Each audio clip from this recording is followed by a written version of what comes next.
Howdy, friends and floorheads and BSers. We are in episode 2 of playing the Streets of Avalon.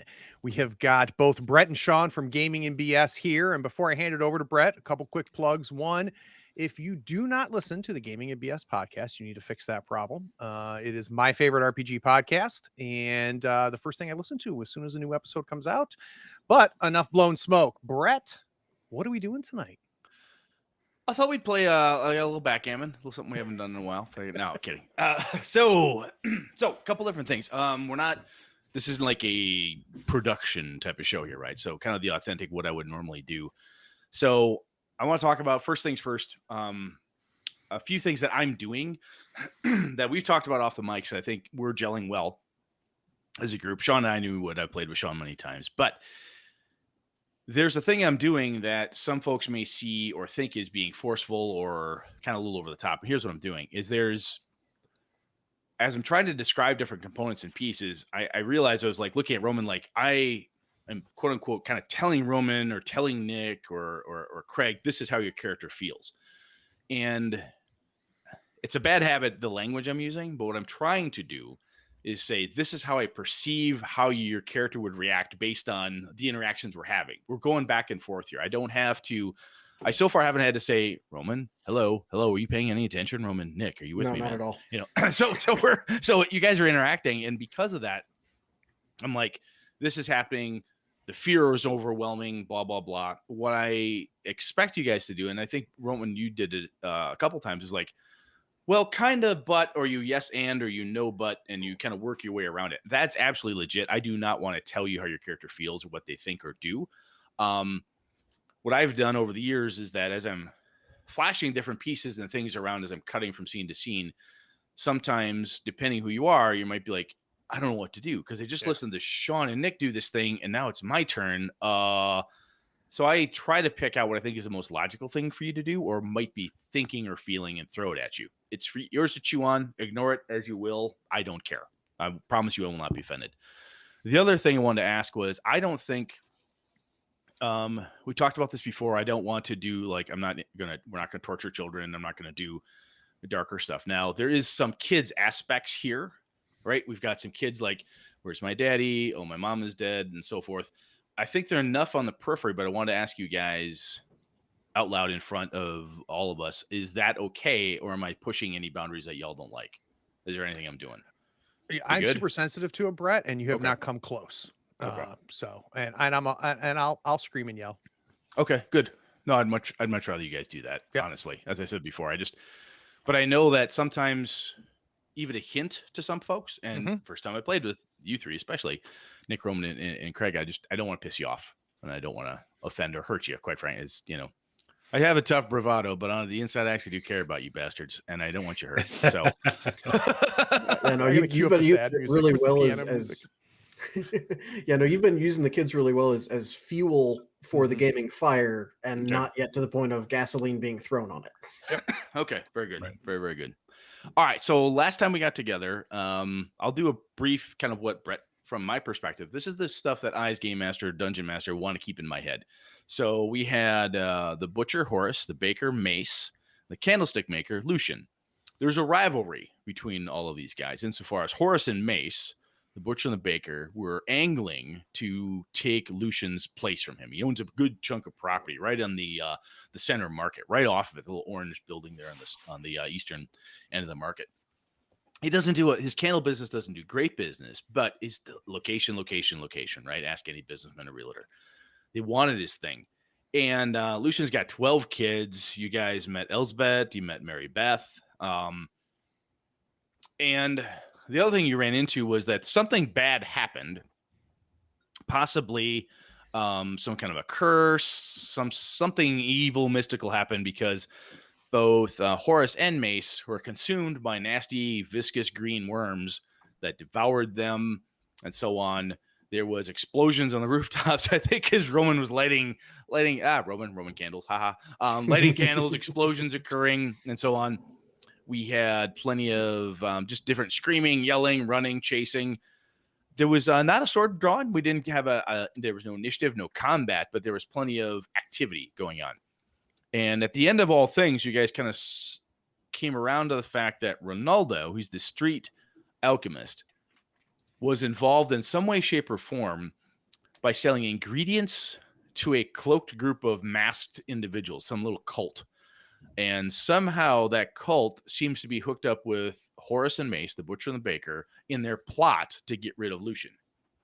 Right? So you guys did the whole, let's follow Roman. Let's see if we can figure out, let's follow Ronaldo.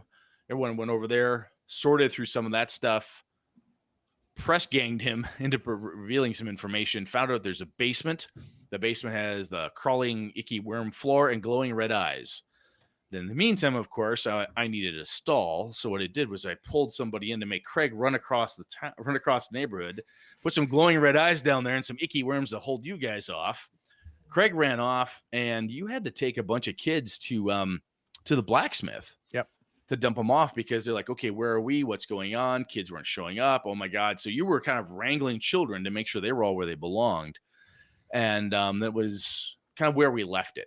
Now that's very, very high level from my side. Now the four of you are going to have your own perspective. So I'll just start at my top right. So Craig, what do you want to add in here just for background color? What do you see?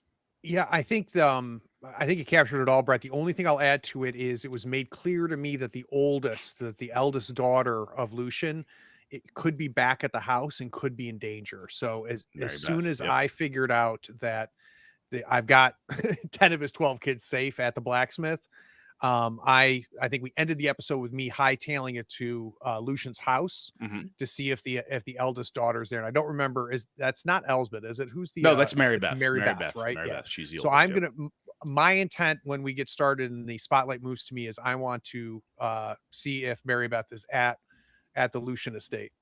Okay. And safe. So that is Sal of No God, Craig.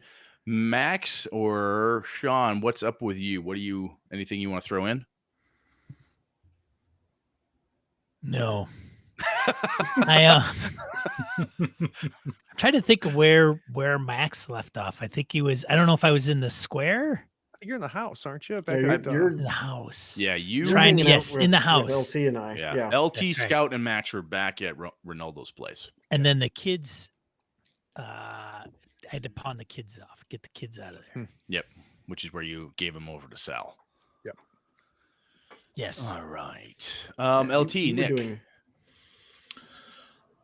Yeah, I think the last moment we left off was me about to throw a lantern down this hole full of worms and red eyes, and Scout abruptly stopped me. So I got Scout, some I think Scout had a pretty good reason not to because of we saw a bunch of those like red tip candles over there and something about the explosion on the rooftop, I believe was kind of the. Yeah. When your evening starts off with a weird goopy person that ends up being someone you know exploding after they like shove a candle in your face and have you light it, you start wondering about wicked items and what should and shouldn't be done with them. So the good point I want to call out here is that Lucian is the person you encountered. By all intents and purposes, what we found there was that Lucian was the first goopy person with the candles in hand.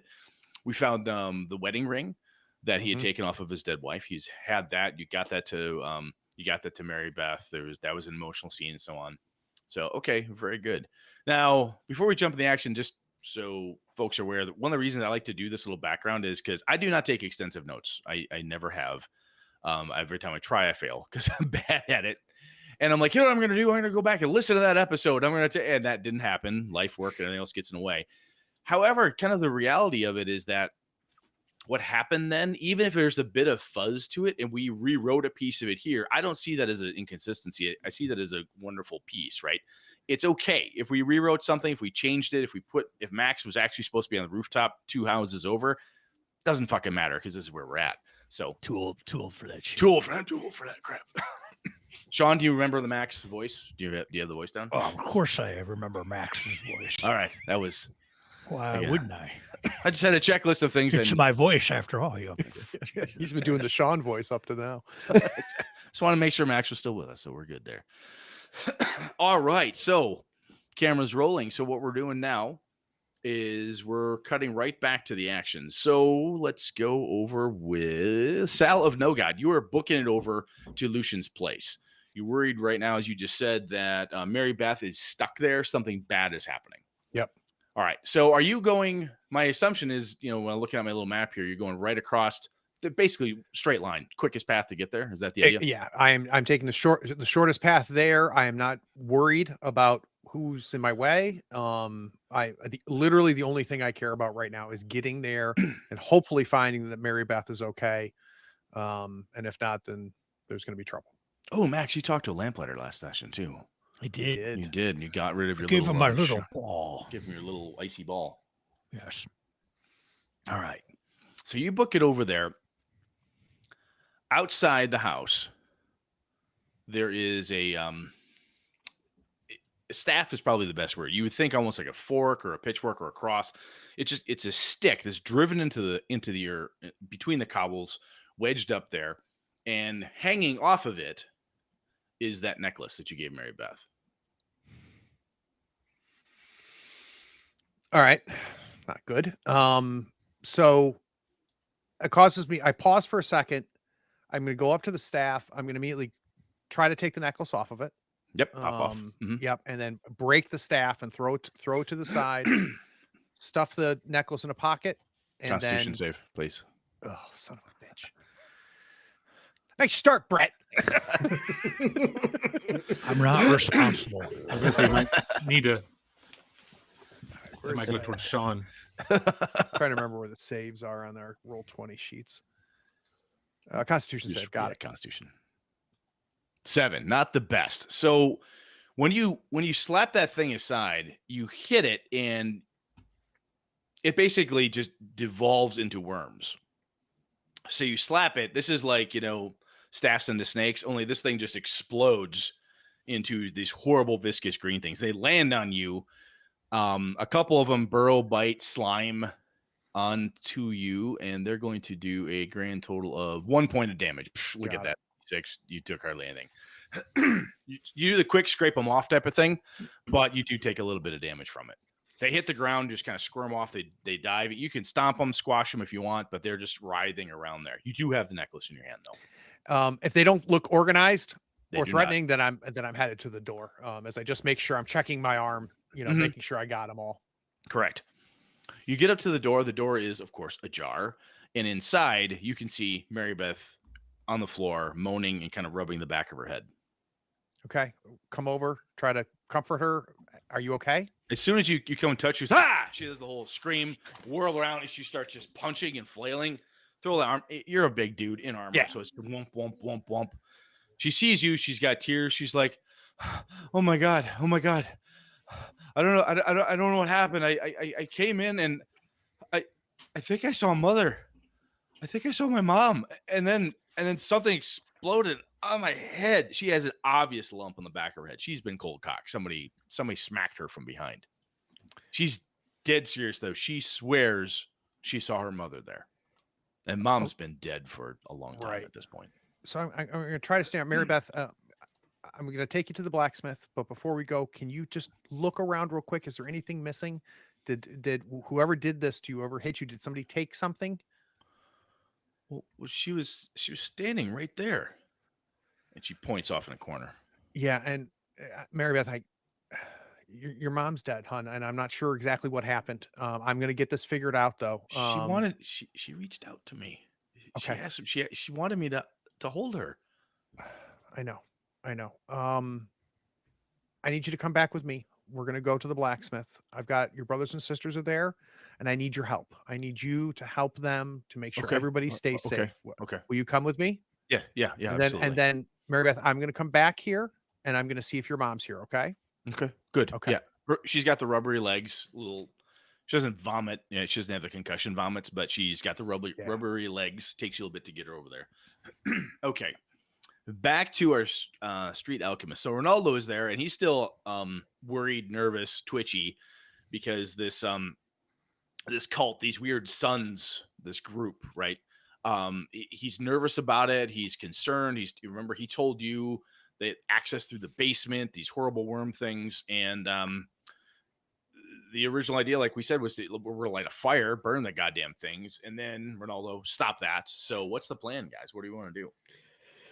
Well, at this point, the altercation of Scout jumping in front of LT before he can drop the lantern down there. Yep. Goes in. So Scout's probably going to start us off in medias res of kind of further explaining, like I did before. When your evening starts with a goop monster that ends up being someone you know turning into an explosive, you start worrying about what caused it. And Scout essentially will say, I don't know if it was the worms, the goop, or the candle.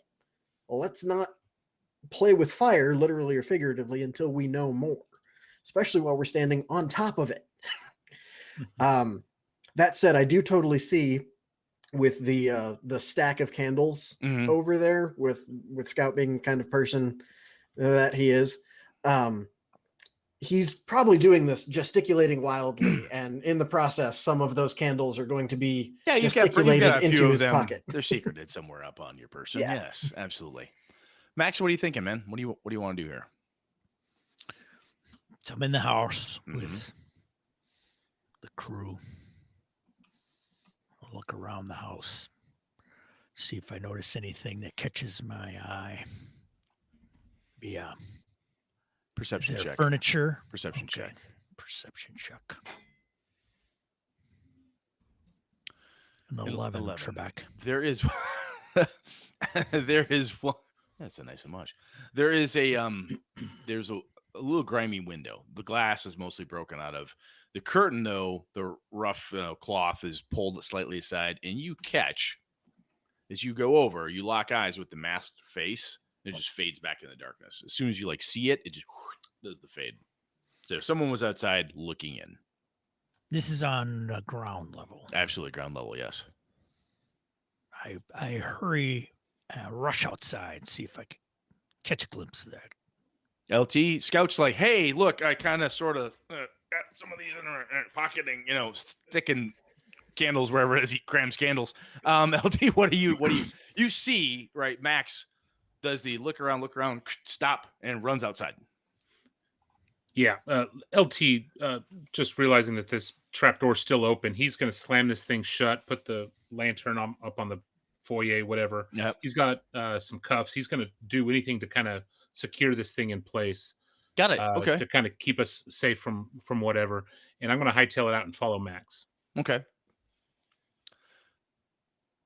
Scout's going to follow, but before he does, he's going to look at Ronaldo, and he's been around enough that he probably looks up to Saul as someone who protects the people around him, and as the big brother of the people on the streets, he's doing the same thing. He's going to try and do his best Saul impersonation of just staring Ronaldo down of, you stay right there. We'll be back.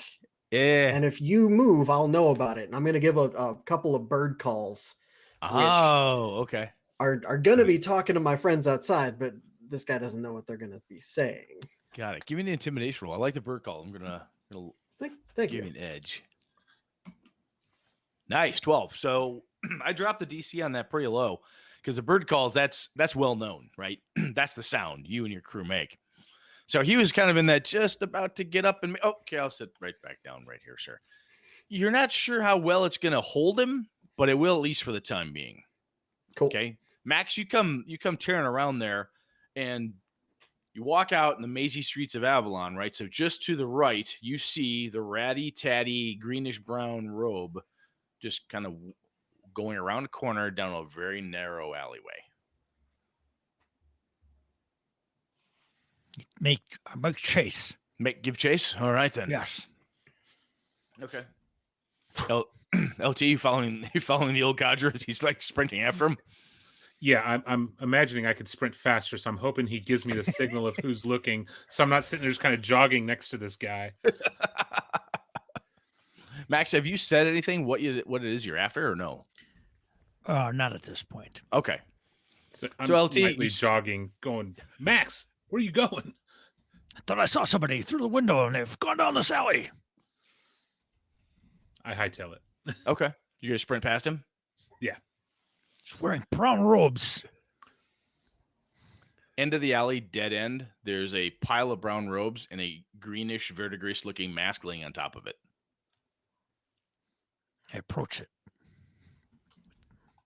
I have my staff out and I poke the pile. It does the undulating, crawling, slobbering, slurping sounds.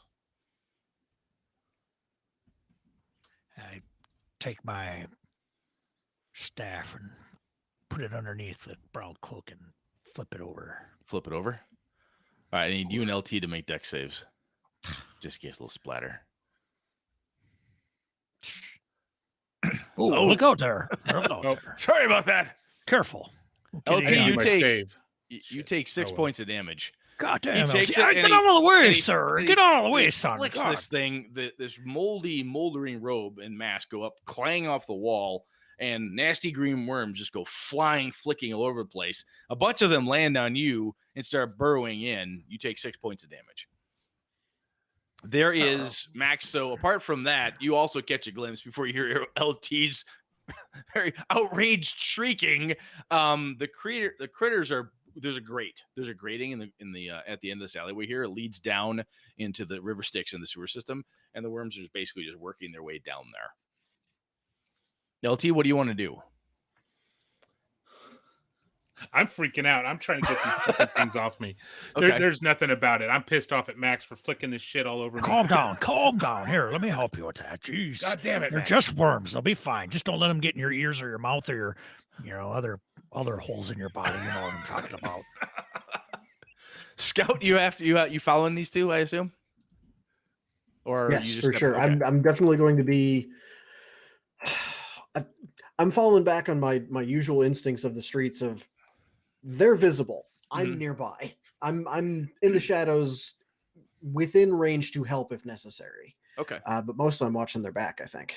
Okay. You're going to see Sal as he rounds the corner heading this way. Pretty good trot. He's got his head down, eyes locked. Chun, chun, chun, chun, chun. Most people get the fuck out of Sal's way when he's coming. You're like, oh, thank God he's here. You hear the God damn it, Max. Fucking worm. Right. He's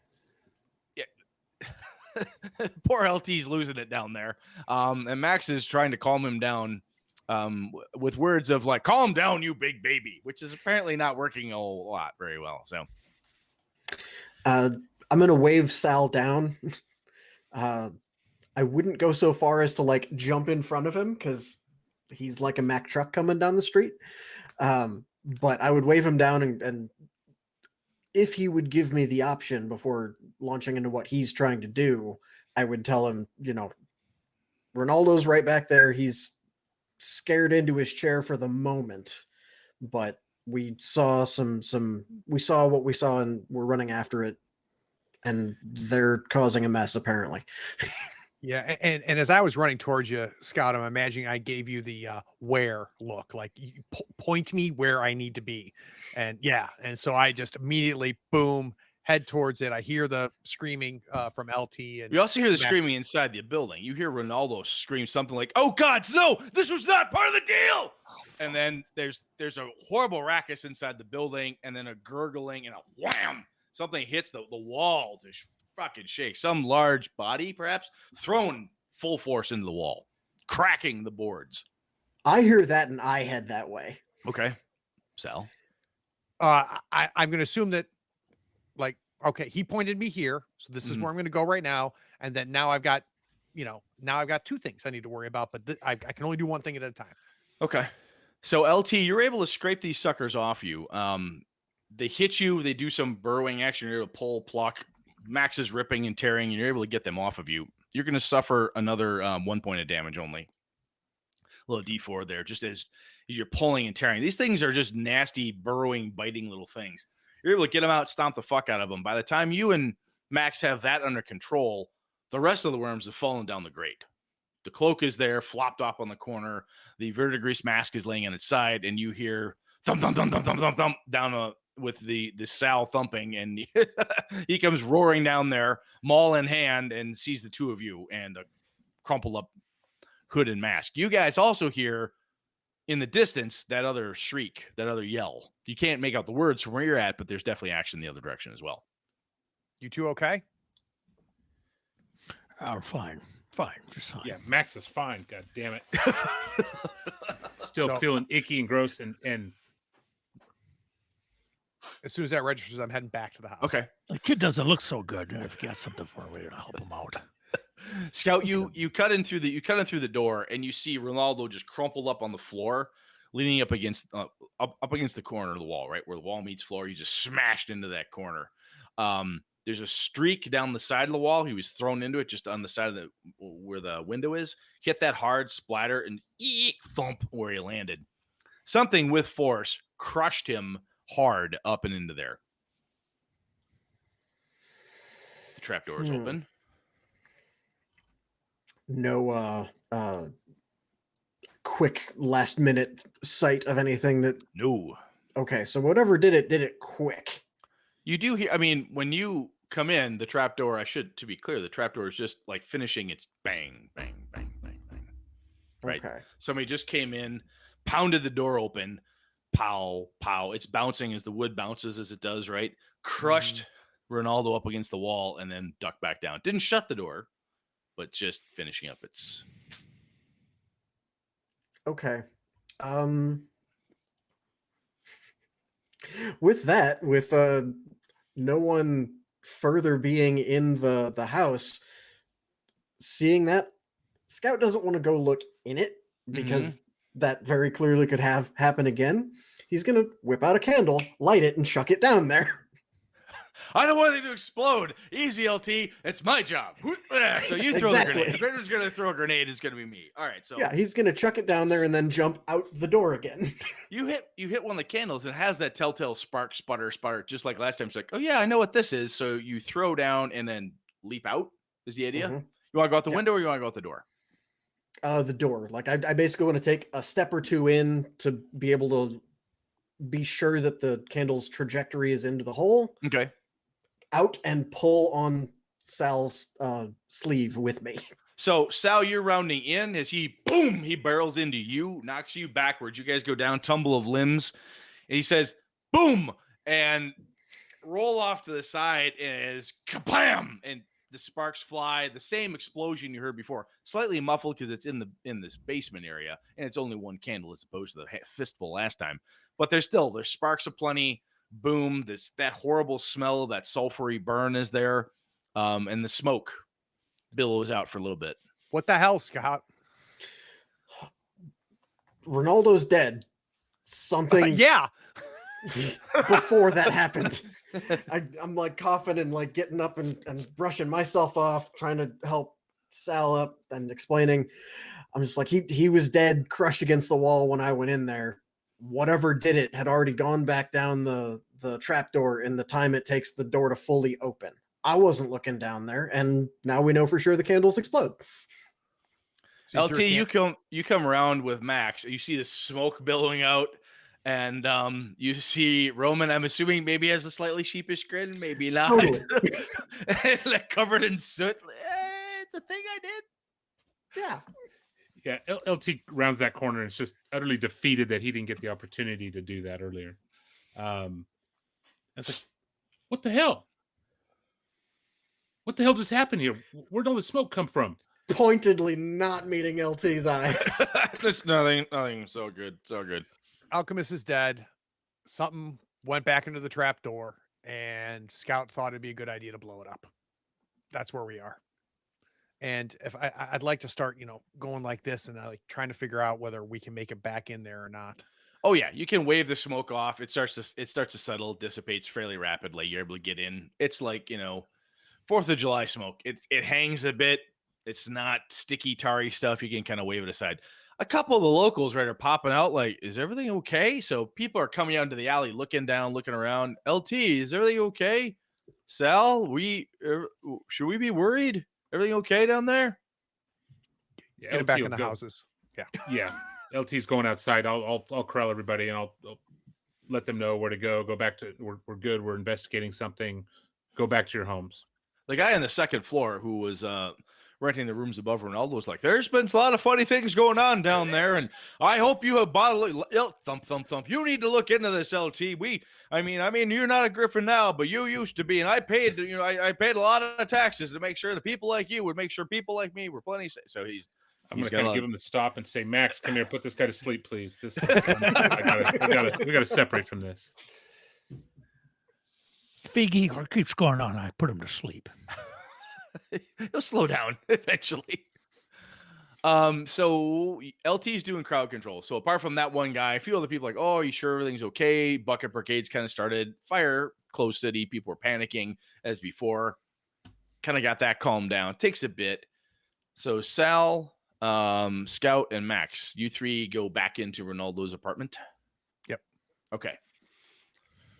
Max, you definitely noticed that alchemical smell from the fire here, much like those candles that you saw and smelled before. So you're positive that Scout must have lit one. It has some kind of a it's almost like that street alchemists in general will sell like flashbangs and different things. It reminds you a little bit of the arquebusiers, the guys that make the gunpowder for the Griffins and other folks. It has a bit of that tang to it. But it's not nearly as powerful. Think more firecracker as opposed to black powder, right? There stinks in here. What the hell happened? Max, do you have any idea what all this is? Yeah. Smells like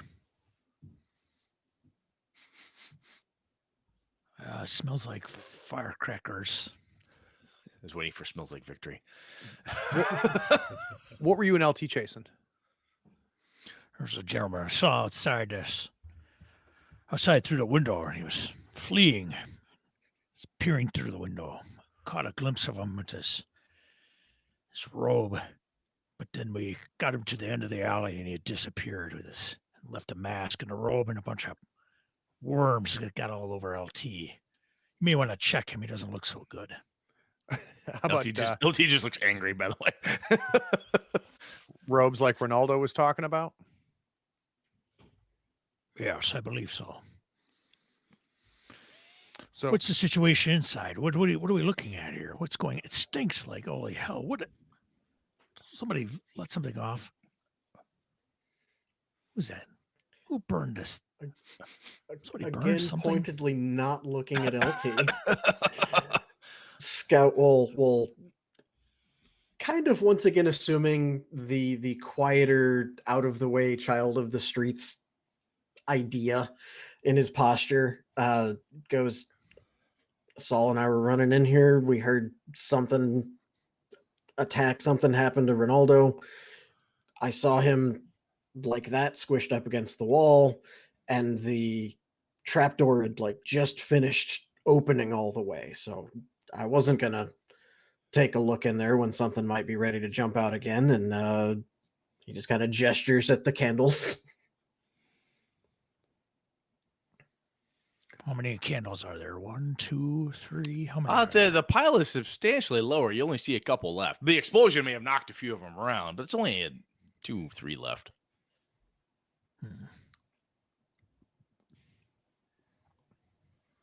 I'm grabbing the lantern, making sure it's lit, turning to my three gentlemen and go, "You're welcome to join me." And I'm heading down. Okay. LT Where the grabs hell what are you candles going? are left. Grab a couple, Put them grab in 3 the back candles. pocket. Okay. Yeah, I'll follow suit. Got it. Sal no good is going down there. I suppose I should follow. Oh, this is. I'm better on rooftops than I am underground. But somebody just make sure you got a lantern lit, pointed forward. It's dark down there. Sal, your first one down. When you get down there, the ground has the texture of dry macaroni, right? So it's that burnt, charred worms. You stepping on it, just crunch, crunch, crunch. And as we said before, there's a hole in the wall on the far side that you can see into the actual sewer system. The water here has been drained out long time ago. It's an unused part. The Brotherhood of Sanitary Excavators that works this area, they will open and close different components depending where they need the river to flow to help with clean water and such. This, as you poke your lantern through, kind of do the quick peer right to left,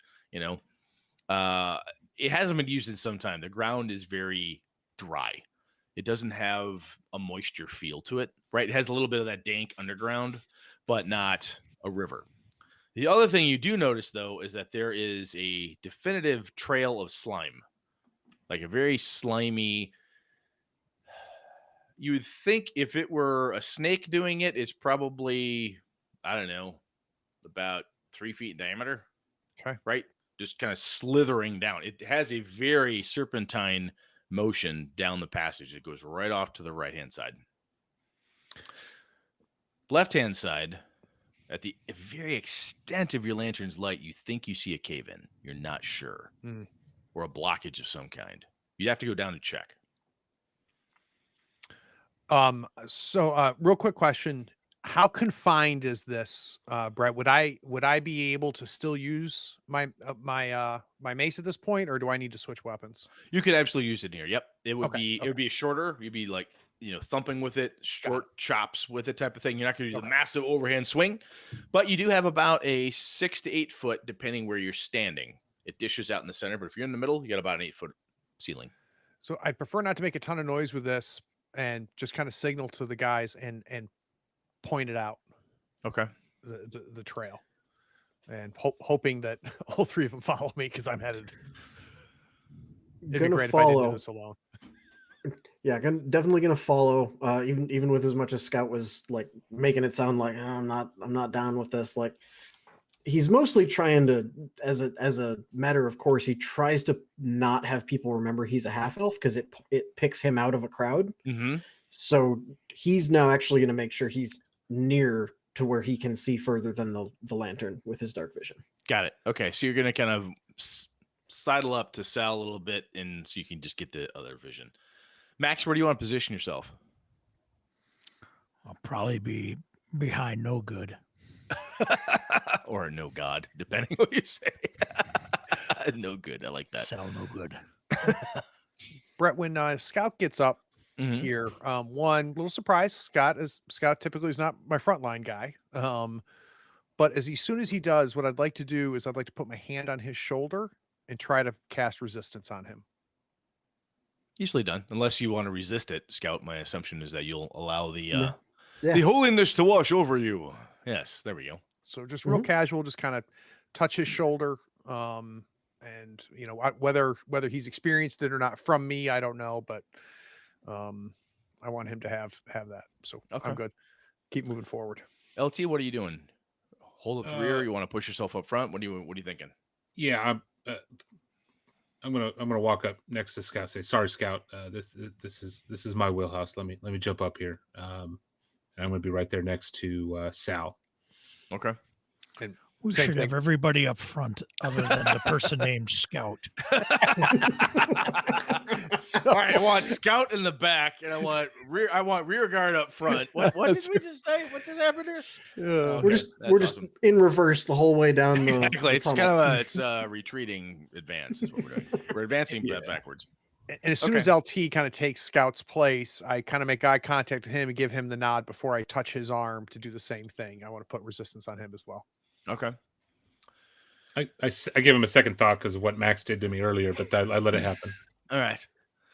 The Serpentine slime trail, I mean, it's glaringly obvious to all four of you. You can see it. It glistens in the light. It has a mucusy connection to it. You cannot help but think of the worms, right?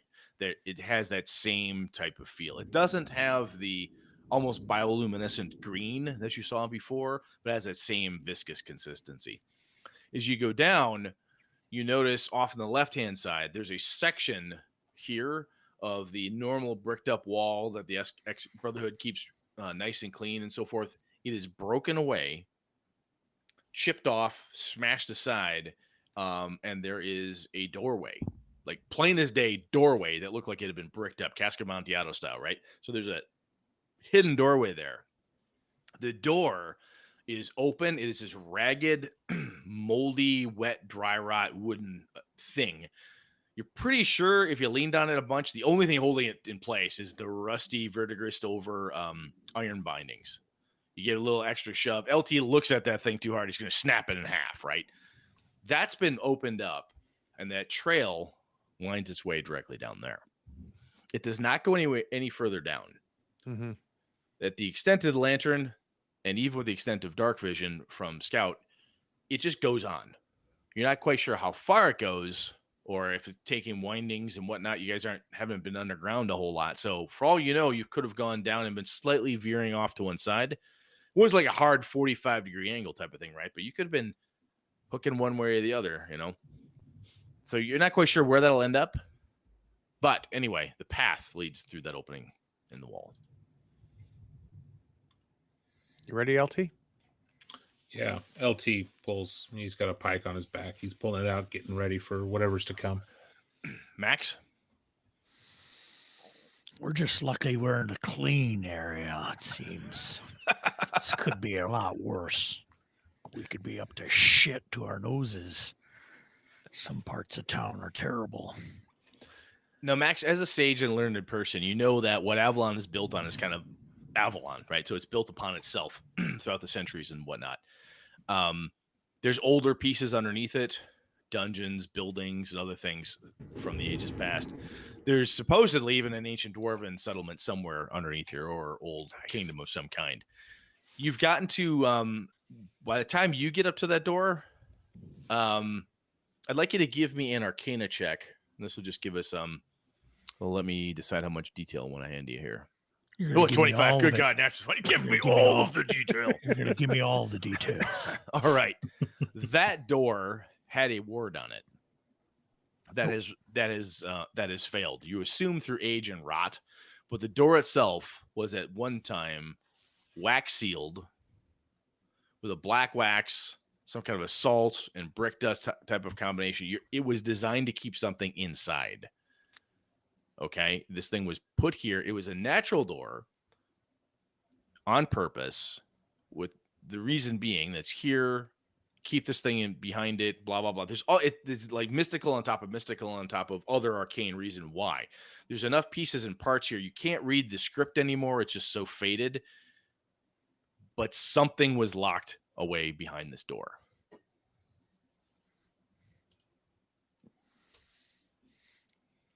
It definitely feels vile.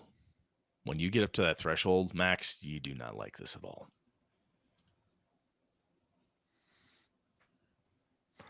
You guys feel an uneasiness coming from front of us? So Is it creeping over you like... If you didn't before, you do now with Max talking like that. Mhm. So as soon as Max starts the thing, I put my arm in front of LT to signal I'm stopping and he should stop. He goes, "What's going on, Max?" I sense great danger. Was once imprisoned here. Has escaped. It is not something that was not something you enter. It was something that left. And we are going into the place that it escaped. So, whether we're going to find it here or it's been out and unleashed upon the world, we must be careful. Can you tell how long ago it was, Max? Ages. Millennium. All right. Being a good cleric, I'm also going to touch Max's arm, give him a little resistance love as well. Oh, Well, thank you very much. I didn't think we were on such good terms. I kind of do this a little bit with my thumb, though. I didn't do that with the other guys. Thank you, Sal. All right. Scout's going to take the moment to loosen from his pouch his sling and kind of reach around for any spare rocks that look particularly sharp on the floor. Easily done. Yep. Cool. LT, I'd like you to give me let's see here. I'm going to give me a survival check. This is that street smarts, right? Used to be a beat cop. Okay, 11. It's not good, right? So even if you blot out the local noise of Max, oh, it's dark and mystic and horror beyond. If you blot that out, you look down here, you're like, okay, this is not a good place to go charging into, clearly. From the shine of the lantern and from the noise you're hearing in front of you, you've been down the sewers before, chasing the bad guys back in the day and so on. You're looking down, you're like, okay, This passage is going to go down. It's either going to open into a room or there's going to be a split or something else. There's going to be another choke point here, right? So we're going to come through this little narrow alleyway and it's going to pop out into something. Depending how big this place is, that could be the place type of thing, right? So you would not. I'm not saying that Nick, like you want to go rushing off there, but LT's definitely gonna be like, okay, we got to take it slow, by the book. We can't go off here half cocked or whatever. We need to take our time and really think about this. That trail, you can see that snake trail, that slimy serpentine trail. You can clearly see that as well. Sticks to your boots, something awful too. Yeah, LT will senses that and agrees with Sal and Max's assumption or assessment of the situation and recommends we take a step back and let's think of another way of approaching this. Talk to me.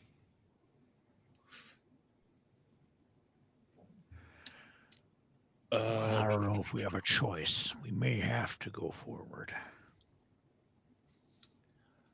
Are there any other signs of like manhole covers above us or any other passages upward? No, you've not encountered any of those, which tells you, like, if you could find one and shimmy up, you could figure out kind of where you are underground. But right now, there's nothing here. If you continue on quote unquote straight, you'll probably bump into some such rise, but you haven't found one yet. Back the other way with the cave-in blockage, shit, there could be one down there. Hang on, is there one in the neighborhood over? Yeah, maybe there was one there. If you remember right. Yeah, fuck. Hard to say. Now, LT, your cop senses type of thing are kicking in here. And by that, I mean, you can hear the whispers down at the end of this hallway. At the end of this cursed corridor type of thing, you can hear the whispers. They're subtle. They're very, very subtle. And you have to stop the group to talk. As they talk, you kind of you just catch the tail end of it. This is that instinct that kept you alive just before the ambush, right? Just as you were walking home before you got jumped by some of those street punks. It's that noise, something there. It's a whisper, it's a murmur. There's at least one person there. Or being. Creature, thing, entity. Dragon.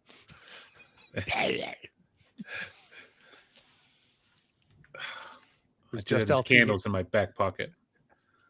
And only LT heard this, right? He's like, hey, stop. Yep. And then you, what? And it's gone. I give him the cop eyeball down, walk. There's something down there. I hear something. So what does that mean? I go up to Max's old ass ear and just does that all the time. I never understood what it meant. So I'm gonna turn off the lantern. Okay. Oh Jesus Christ! Now I can't see. What the hell is going on? And the green glow at the end of that passageway is now visible. Yeah. When that lantern dims, the phosphorescent green just starts to light up.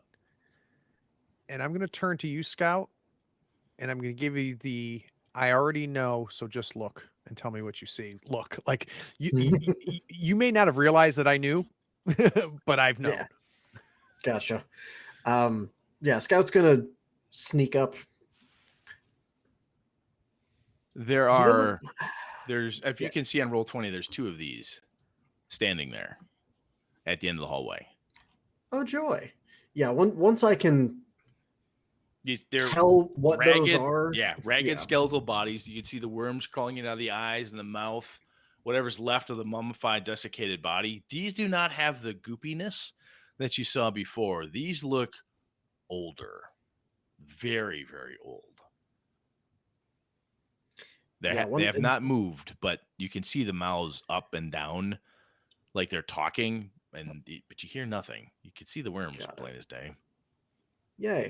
As soon as I have that look at them, I'm taking that couple extra steps backwards as quiet as possible and skittering stealthily back to Sal. And after, I imagine taking a deep like gulp just to settle the stomach, I'll basically describe, hey, I'm seeing these two things. They look like what Lucian would have looked like if he'd finished cooking before he got goopy, or after he got goopy. and then actually describe it as you did, of like they're desiccated, they're standing there, they're worms everywhere, and they're like a chopped off fish head. They're talking to each other with movement but no sounds. Max, you want to let us know? Want to let them know we're coming? Well, you want me to let them know we're coming? Scout, are you sure you saw what you say what you saw? I might not have your brains, but I have my eyes.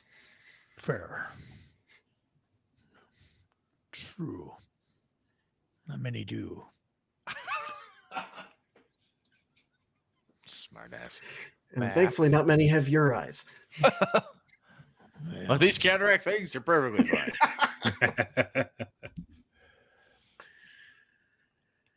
What's the plan, guys? We must proceed with caution. Max, is there something you can do to let them know we're coming? We don't want them to know we're coming, do we? I think he's wondering if you're like a fireball or something big you want to throw down there to cook You the throw goddamn room something at with. the Max. Let me just take a gander here. Let me think about something for just a moment. There don't seem to be something preoccupying them, Scout. I mean, it looked like they were talking. They weren't saying anything. They were just what, son? He's literally holding up his hands, doing like fake puppet show to each other. Oh my god. So, Scout's description, they're standing there anticipating. They're waiting. They've not moved forward. They've not called, done anything. LT's positive he heard heard whispers. That ended. If you don't have anything, Max, just tell me. Relax. I have things. Everybody get behind me. Are they facing us, Scout, or are they facing the opposite way? Facing us, yeah. Absolutely. Yeah, they're looking down this way. So I don't think they saw me, or else they'd have come after me. Sounds good. Well, What do you got, Sean? Everybody stay behind me and you'll be just fine. So I move up. Okay. I was gonna say, are you just telling us to stand behind you, or are you doing something else as well with it? Shuffle. I'm just I am proceeding with things you cannot comprehend. The soft shuffle of bedroom slippers across the stones. Yeah, As pretty Max much. comes to the front. Yes. And I get to 15 feet, which is fairly close. Yes, you can see them now. The luminescent glow behind them, you can see them. At 15 feet away, you can see the worms drip off the ceiling, crawling on the floor around their feet. Goodness gracious. I'm going to cast Thunder Wave. Ah, okay. Kind of the Thor's version of hello. Kablam! All right. I believe. I get a Constitution save. Let's see how we do here. Ooh, that's not going to work at all. Okay, so 15-foot cube, originating from where you may. Constitution save. They failed. They're going to take 2d8 thunder damage. Okay, so the 11 whack slaps into both of them. They both fail, so they're going to take the full damage, and they're going to get knocked down. So poof, they hit and roll backwards. When that thunder wave rolls through, the rocks, all the plaster, anything that was left just shakes. Shit falls down. You guys can hear the reverberation coming out. Now, again, Max, where you're sitting, so the worms and things just splat. Right? So it's like a gale force wind hurling earthworms into concrete in the back end. So there's splatting, disgusting sounds shortly after this.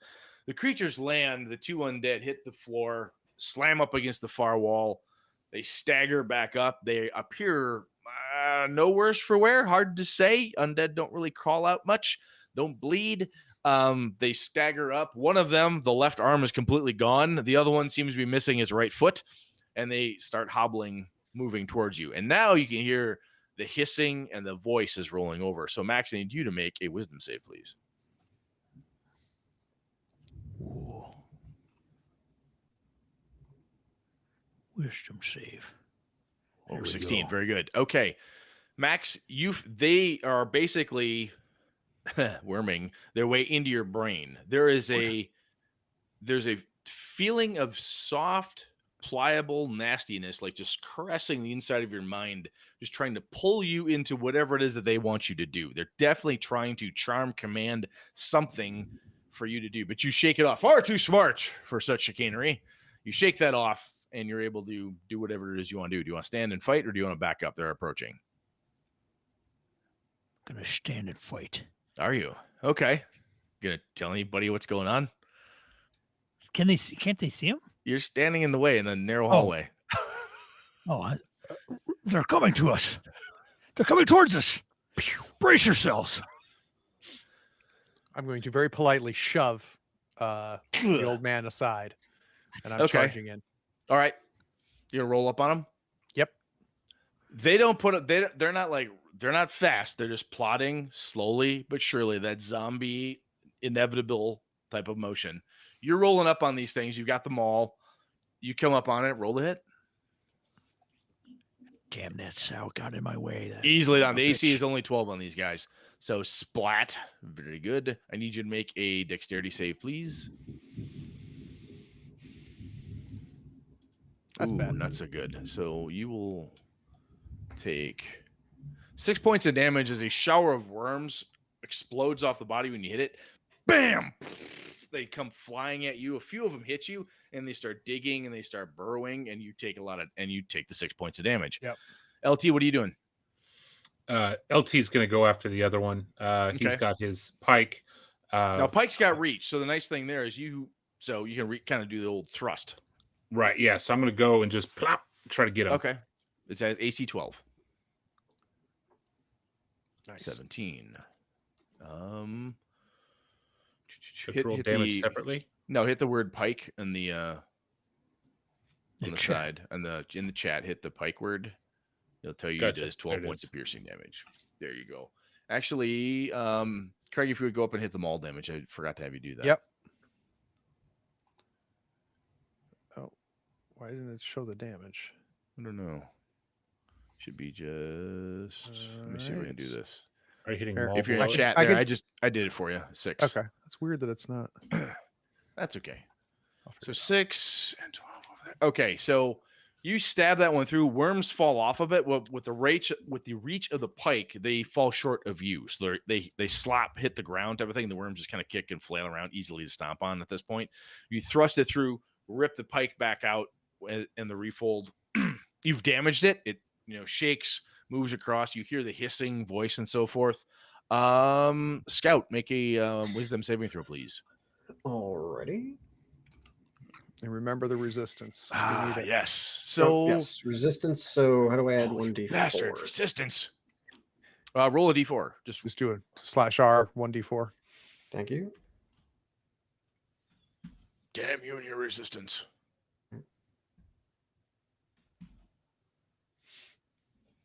I had to put a space in there. So /R, that's not why. R/. /R space Gotcha. 1d4. There we go. Nice. 8. You're short of 10 though. So all right. So Max is right there. He's the easiest person if you're going to backstab somebody. So if I were you, I'd just go after Max. That's the easiest person to do. Poor son of a So- bitch. Now I assume this is the. Oh yeah. How is this sounding to me in my head? This I guess. is so when the worm thought hits you, it basically just burrows into your head, and you're like, I never liked that smarmy, arrogant bastard. As smart as he is, as much money as he makes, he could have made everybody's lives better. There is no reason that he couldn't help more people. He couldn't do better things for his neighborhood.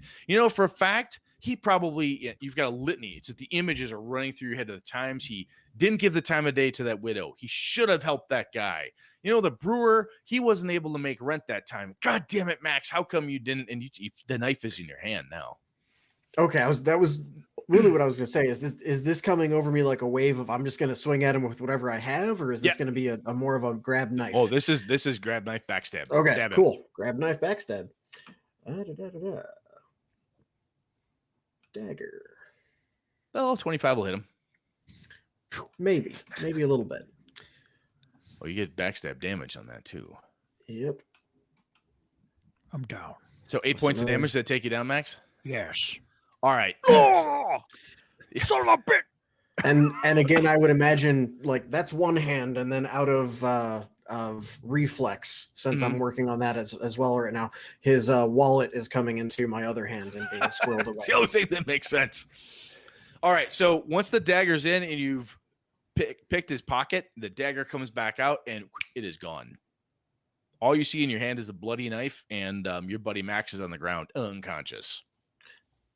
I'm just gonna yell. I'm in, like wordless sorrow and concern and upsetness, just wailing down this hallway. Good God. Okay, so the first horrible creature rolls a 1 to hit Sal. Absolute miss. And then I tripled my stat on trying to hit the LT. I rolled a 3, missed you as well. So the party is unaffected. The monsters are just a side item, apparently.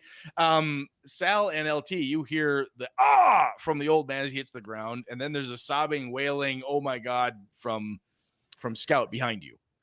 So I still got these grubs on me that that thing just, it lunges, swings at me, and I have no trouble just kind of getting out of the way. You're gonna take 4 more damage. You're gonna take 4 more damage. By I'm the way, taking 4 more. Okay. Yeah, as a burrow and dig and pry. Jump. Yikes. All right. So as I'm doing that, I turn and I haven't seen what's happened, but I see that Max is down. I see Scout right there. I'd like to Scout has a bloody knife in his hand. What? Scout. As you look, like you can see the horror on my face as I just kind of drop the knife. Just, oh my God, I don't know what I just did. Don't let him in your head. I'm gonna give LT the you got this look, like question mark. Okay. Nod. Yeah. And I'm gonna try to get to Max as fast as possible, pulling a healing potion out of my pouch. Got it. LT rolled a hit.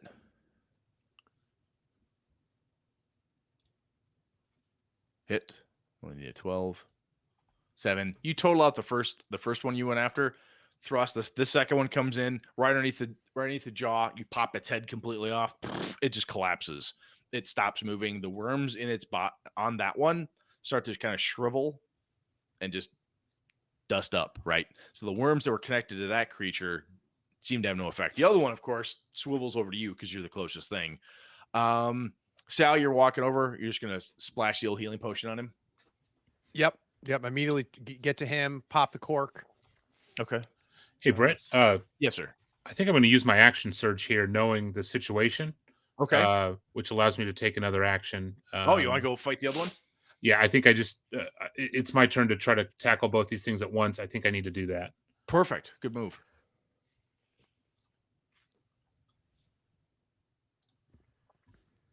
Seven. That one's down too. That one was hurt pretty bad before from Sal. So slash it over to the other side, cut that one in half. That one drops as well. So you've taken care of both of those threats. Sal, you're over. Give me 2d4. +2. So 6. Max, you back? Yes, I'm back. Well, what happened? Where's that little son of a bitch? Scout, is it gone? Is your head clear? Are you okay? Oh, I just saw everything he could have done better, and it made me so angry. I couldn't stop myself. It just happened. Max pisses everybody off. I'm going to try to grab the dagger out of Scout's hand. It's on the ground. It's on the ground. He dropped it. He's I'm grabbing the dagger and saying, Scout, for now, no sharp things. And then look down and I realize that LT is being LT and is taking care of things as I hope he would have. I look back and go, wink. Thrust/smash. So LT, from where you're at, you like I said, you pop the head off the one, you spin that pike over, you cut the other one practically in half. The bodies drop, the worms on those dry up and desiccate up. The rest of the worms in the area look pretty fucking pulped and you're pretty sure that has a lot to do with that thunder wave that rolled through there. It just went slam. The other thing that you notice, I mean, you have no time to do, well, you could take the time if you wish, but there's lots of carvings, all sorts of things on the wall and ceiling and floor. It is just, it looks like a burial chamber of some sort. There is a passageway on the left-hand side that leads out from here, but everything in this room is just pulped, right? All the worms splattered everywhere. So there's this green, nasty slime over everything, but there's plenty of carvings and other things all over the place. So do with that as you wish. I'm going to look back at the group and kind of point around at these. I'm not going to spend much time on them, but is there anything that I might ring a bell based off of what I've experienced in the past, or give me a religion check. Look at you. Fuck yeah, I do. Smartest son of a bitch, 18. Oh yeah, I know about this. Oh, that's an ancient cult from back in the days of the first thing that when you quick look over it, this is definitely it's religious 100%. You're positive this is a banned, outlawed faith. You've never seen anything quite like it. It reminds you a little bit of some of the stories you heard from the other Griffins of the different cults of Erlig, some of the nastier, more debased groups with just that raw corruption, the darkness type of stuff, the things that those brain gorgers that people have talked about. You've heard the stories of those creatures. It harkens to that place. What you're seeing here is a lot of symbolism carved into the walls of people you would assume against their will, because God knows why anyone would want anyone to do that to you on purpose, tied down, worms fed to them, different processes and so forth. This is a bizarre preparation type of, how do I say, a logbook, if you will, right? It's just carved in stone everywhere, how things were done. This is a corruption of stuff. And if you follow it through, you're seeing the corruption, the implantation, the devouring, and then it moves to like this nasty, insidious, it just insinuates itself back into the society, right? If you're part of the thing, it then just rolls back out. It's the secret thing that just kind of worms literally its way through the underpinnings of society and slowly but surely takes over. There's a lot in here. That's a good religion roll. There's a lot in here that definitely speaks of something about eternity, eternal life, and so forth. At that, you're done. Even as good as that is, you're not a priest. You're not an arcane expert. You're like, not my bag. Okay. Right. It's like walking into a Catholic church, like, okay, there's that Jesus dude and these guys and this thing. Oh, look, that looks like a mummy. And there's like, you can kind of piece it together, like what's going on here. So you've got about that far and like, okay, after that, I don't know what a Eucharist is or what this is or why there's a bathtub for the kids here, but hey, it's a thing they do apparently. Right. So you've gotten the basics, but the nuance is lost on you. Gotcha. I'm not going to communicate all that right now. Just kind of point and say this is definitely a story on this religion. Let's keep moving forward. Try to. So have I gotten Max up at this point? Max, how you doing? I feel better now. Where's that little shit that stabbed me in the back? Where is he? I don't think it was him, Max. I don't think it was him. It looks like LT has found some stuff that you might know better than any of us what it is. Can you, Scout? Have you, when this conversation happening, are you moving deeper into the dungeon, as it were? Or are you kind of fading back more towards the door in, right? So this conversation is happening. He's definitely trying to remove himself from immediately around Max because he doesn't want to be at that spot, but he doesn't want to be alone either. So he's going to go nearer LT. Okay. So you're going to scoot up there. All right. So I'm sorry, I completely interrupted you, Sal. I apologize for that. But you were saying to Max, hey, LT's found some stuff we need to get up there. Yeah. Okay. Scout, did you have something too? Then I stomped on you. What were you saying? Yeah, you're good. The thought I would have is Scout's not a learned person at all or religious or anything, but he knows the thieves' cant of whatever symbols might have. If someone were to have left graffiti on there or something, it might pop out to him. Would be my one thought. As he's not going to make a study of the room, but he's going to do a quick look around, trying to basically get that happening off of his mind.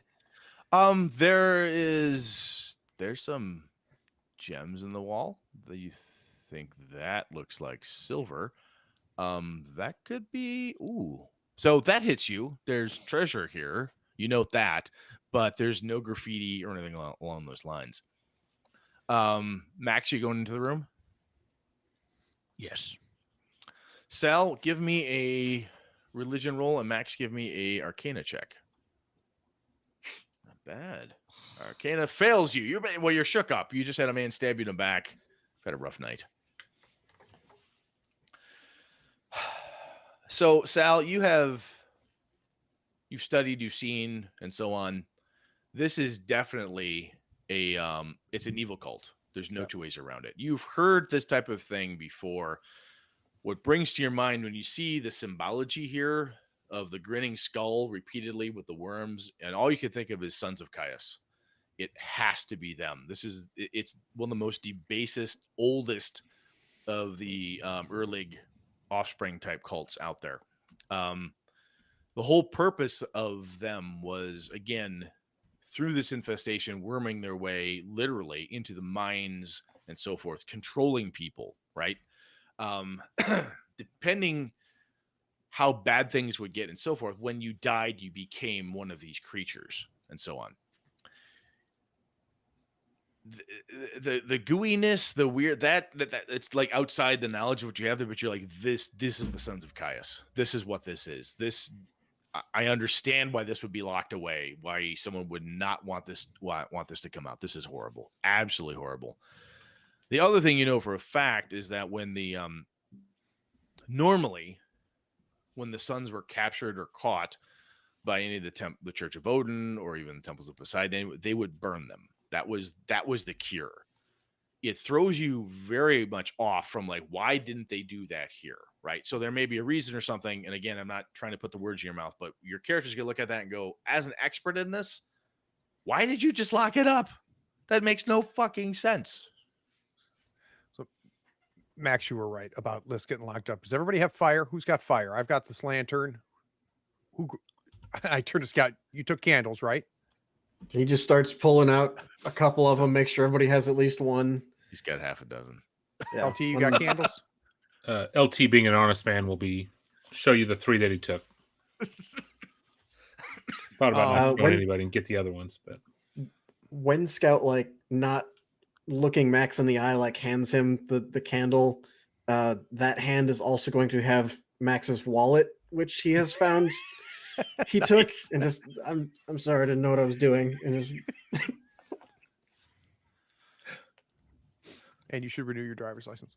I bonk him on the forehead. My staff. Don't let it happen again. Don't let it happen again, you little shit.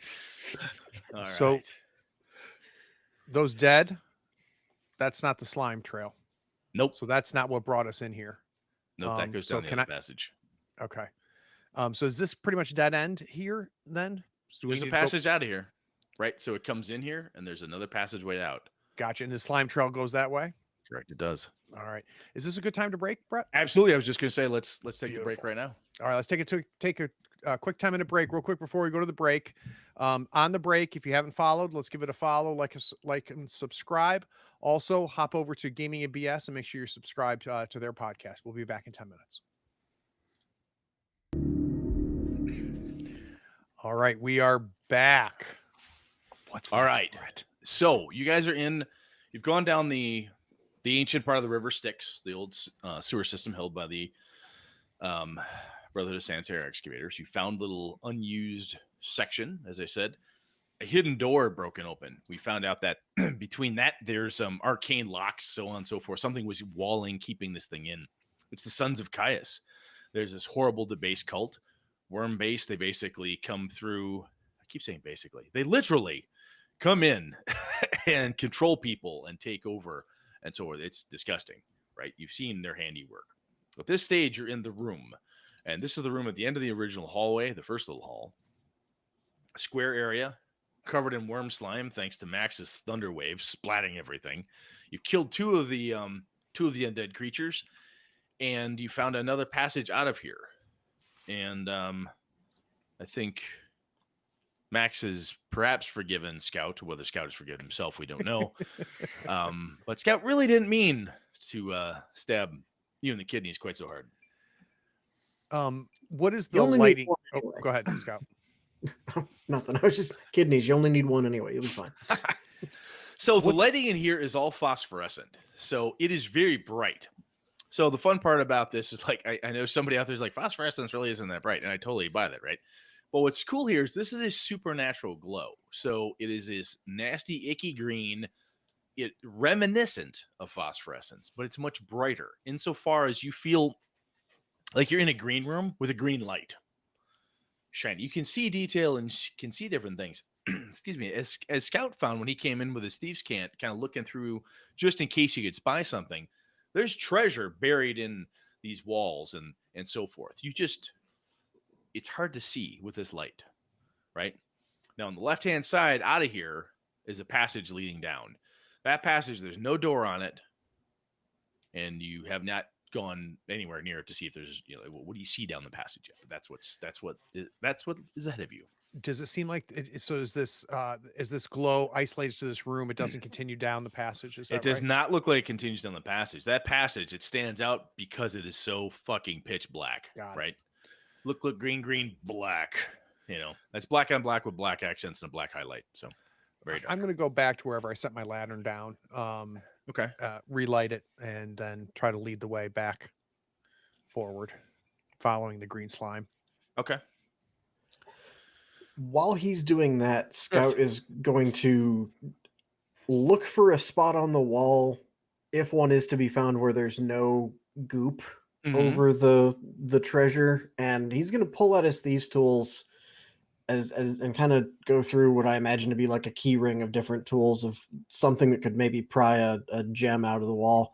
And he's just sitting there looking at it, and he's going, but the memory of those things worming their way into him is enough. He's like, no, I'm gonna remember where this is, but I'm not doing this now. So tempting, but not. Max, I'd like an Arcana check from you, if you would, please. You can do it. Unlike last time. 23! Ooh. Max on the redemption train. Sean normally has cold dice like Brett, so this is good to see. So, Max, what's interesting to you is that if this, however this was locked away and so forth, I mean, we've already heard that from Sal, like, what the fuck? Normally you burn and destroy. If this was a meeting room, if it was a burial chamber or something, perhaps this has a different feel to you, right? When you walked in here, it has all that iconography and so forth, which is the word I couldn't think of earlier. You have the distinct feeling that this is or was an active place. A temple, almost. This place is used as, or was used as, a working thing. You're starting to think the symbology you saw on that door, the way and so forth, the sons themselves may have shut that door. They may have locked this away. Their own cult may have hidden this. So your Arcana, basically at that roll at 23, you're tying back to the stuff on the door. Like, okay, let's take what Sal gave me. Let's take what that is. That makes some sort of sense to you. Other options with a 23 that could come to your mind is that it is a place that's been corrupted and turned into a thing. They were locked away here and then did all of this stuff, right? That's potential. Or it was just the best thing available at the time to lock them away and so forth. It just doesn't seem to ring well to you. With that nice 23, you're pretty sure the first answer is probably the best. Sean, if you want to ask questions or probe on that at all, feel free. We need to rid this place of itself. We need to blow it up. Do you hear me? I think we should do that on the way out, Matt. We should blow it up. We will. Let's figure out where this slime No. show goes, and yeah, I am Not definitely with you. Listening. There's danger here. Something comes from ages. Not meant to be in this world. Completely unconnected. I give Scout back his knife. You might need this crazy fucker. Puts it So- right back in his belt next to the other one he still had. So who's going first? Last time we had a 3-way tie for first place. I'm going first. Oh, I'm going first. Oh, we'll walk 3 abreast. Fuck you all. One person at a time down this narrow hallway. I think LT. I've got a shield. I've got the Pike. The pike. I'm just going to go in and just. So Make it Sal, happen. you can do the lantern behind, right? Like a good That's dungeon. what You I'll kind of hit the floor, hit the ceiling, just to Yeah. front, so you're not blinding him. Carry on. Now the Perfect. dark vision, you can see the end of this thing before anybody else does. You can tell it empties out into a fairly large room. There is, how do I describe this? So the room itself is not well lit, right? Or everybody else could see it. But there's a large thing in there moving around. It's big, whatever it is. It kind of writhes and twists and moves snake-like in many ways, but it's big. You can see it. Now, with the aid of just the lantern, they're not going to see this for a little bit. But Scout, that's going to hit you first. Yeah, I'm gonna definitely mention that to everybody around. From what I can tell, is it Does anyone not like snakes? Because there's a big fucking snake right down there. big snake, maybe mother worm, as it were, potentially. I don't know. I'm not a zoologist. As far as I can tell, is it just the lantern that's lighting that place, or is there maybe more green glow behind it? There's probably more green glow behind it, but not much. Okay. Not much at all. It would stand out much more to you. You could get better definition, but this is very black down there. The Okay. lantern, of course, doesn't help much, kind of spoiling a bit of the glow. Yeah, I'll mention the worm snake writhing and mention that it's opening up into a bigger room, but looks like it's still dark down there. LT slowly but surely making your way down. Right Yeah, behind you, LC. Still All right. creeping forward. When that lantern hits the entrance or the exit out of the tunnel, the entrance in the room, the exit out of here, it's a large, you're pretty sure it's a circular chamber, right? The way the light hits, and how the wall in the back has a little arced component to it. Something very large slithers its way out of the doorway off to the left. You hear a female humming to itself. The voice of somebody. This is at the risk of being overly cliche, this is that kind of Disney housewife doing chores type of humming whistle. Somebody's doing something. The voice, the tone, the half words that you're catching are making sure my children are taken care of. We should be okay here. I think I've got this. Humming. So a lot of there's children talk, the babies, and there's a lot of mommy's still here. Mommy's still here. You hear that a lot. And then of course the whistling, and swear to God there should be a cartoon dog dancing in the corner based on that whistle. But anyway. Right. What do you see, LT? I hear a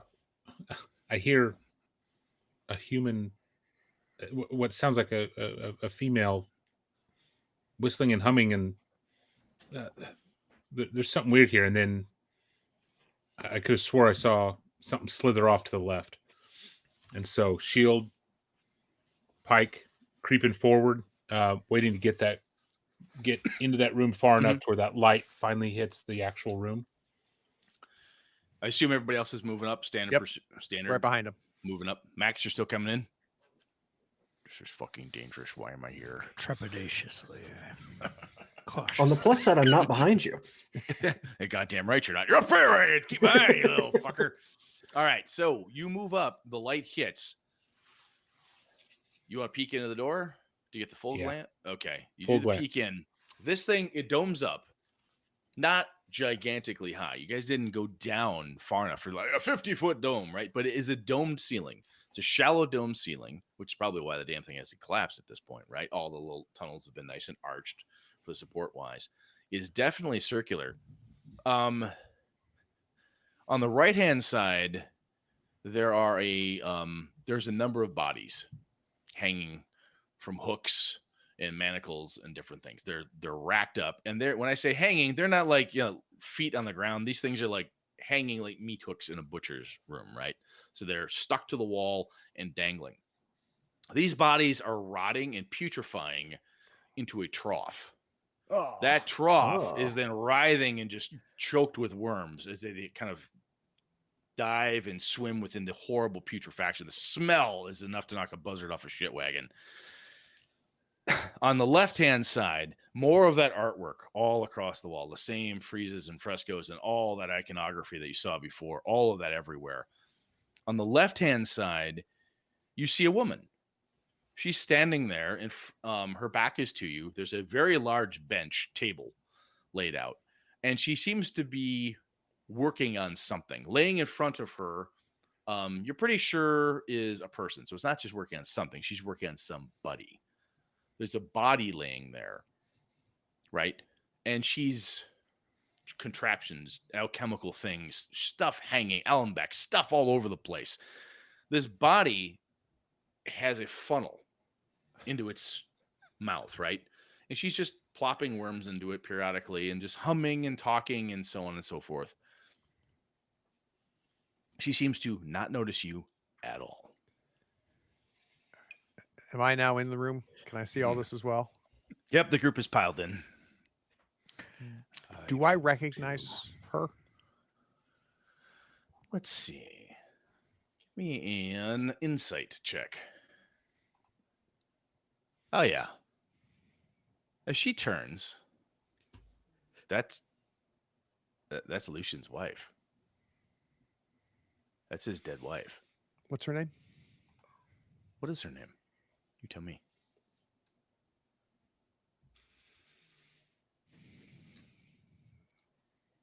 Doreen. Doreen. Doreen is there, and she's just working. Doreen. She turns, yes, very pleasantly. As she turns, from the waist down, her body kind of does a little transmogrifying. It turns and she comes, and it just has this wormy type of just disfigurement, right? So you've seen the old, like a lamia, right? Yep. So female from the top and just this horrible serpentine worm-like body underneath, segmented and vile. Actually has little bitty centipede-like legs all along the bottom of it. It turns, clickety clack clack clack. Sal, how are you? How are the kids? What are you doing, Doreen? I'm just making sure the children are well taken care of. The kids aren't down here, Doreen. These aren't the kids. She points over to the wall, but look at them. Look at them. They're doing fine.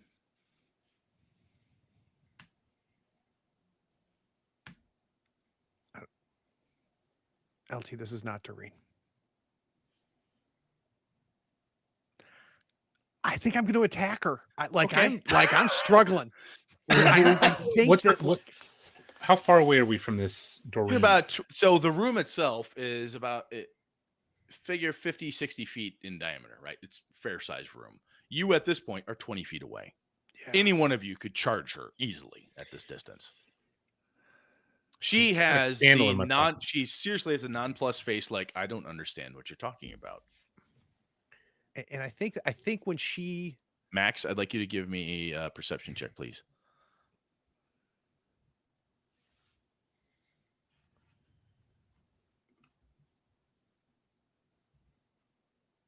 That's her husband's body on the table. That's Lucian.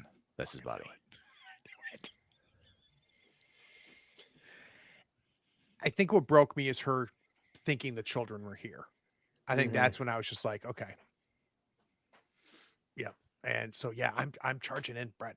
Okay. Awesome.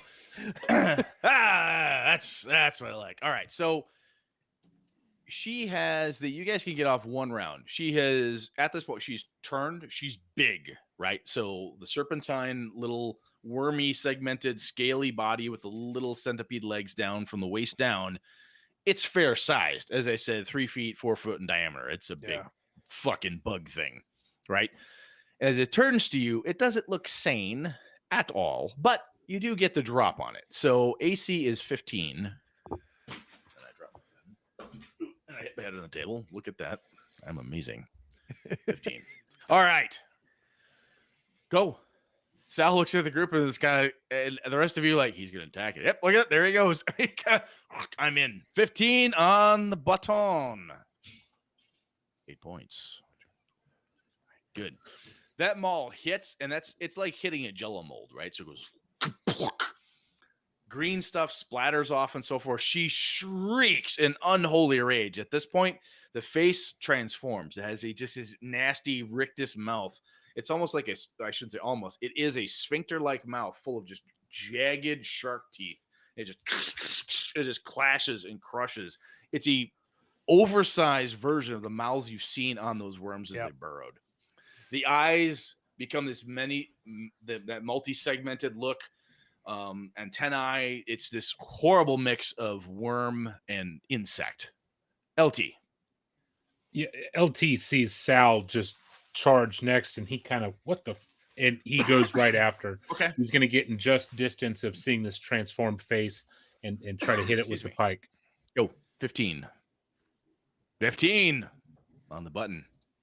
Again, 5 more. Very good. Scout, seeing those two charge and getting the sense it's going to happen beforehand, eyes the trough of wormy putrescence off to the side, and is going to move over to it, wrap his cloak around one arm and hand as much as possible, put one of his vials of oil in it, uncork it, run down the trough, and pour the oil into it along a line. Which I can do. I have a dash from my cunning action, so I can get 60 feet. At the end of it, his actual action is going to be light drop. Are you lighting a candle and dropping it on there? Not a candle, because I don't want it to explode. I want it to burn. I'm just explode it because I love the idea of worms everywhere, and I could giggle at you while you fucked up, but you're obviously not falling for it. So okay, fine. You just like the oil. All right. So you run up, spray that. You just not spray. You draw a line with the oil and torch it on the end. It's going to go right down the middle. That will cause more shrieking. What you're going to hear, and I need a wisdom save from you, Scout, is right there. The bodies next to it start howling in anger and anguish as you do that. Are these human voices or more? Oh yeah, they're terrible human voices. They are in pain. Whatever you've done to them, you've apparently caused them pain. So give me a wisdom save, please. Joy. Oh, you lucky bugger, 20. I'm good with it. So you're like, you know what? I'm a hardened SOB. I could give 2 fucks what y'all do. Y'all sick bastards. Light them up. Max has to be a lot closer for me to lose that save. Exactly. When Max is here, I'd stab him. Max, what are you going to do? I'm going to fireboler. All right. Pew, pew. 21. Oh, the dice are hot for you. 9 points of fire. All right. Everybody will see this. When the fire hits, it scorches and burns away. Where the other weapons hit and they plunge in and they pop out, there's a splashing, a slurping, a sucking, right? When that fire hits, it burns and scorches. There is no regrowth. There's nothing else there. It hits and her eyes turn and she looks at fucking Max because that's the one who burned her. So, Max, what's your AC? Oh, shit. Oh, 5. 13. Never mind. Okay. She looks at you and spits this horrendous stream of just green slime at you, misses you completely. Now she's going to go after the rest of the guys.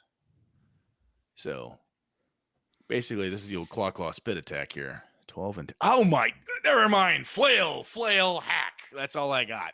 All right, back to the top. Sal, what are you doing? So basically, so just to be clear, what she did was she spit over at apparently her worst attack, you're assuming. Goobers over a big line of spittle over at Max, misses completely.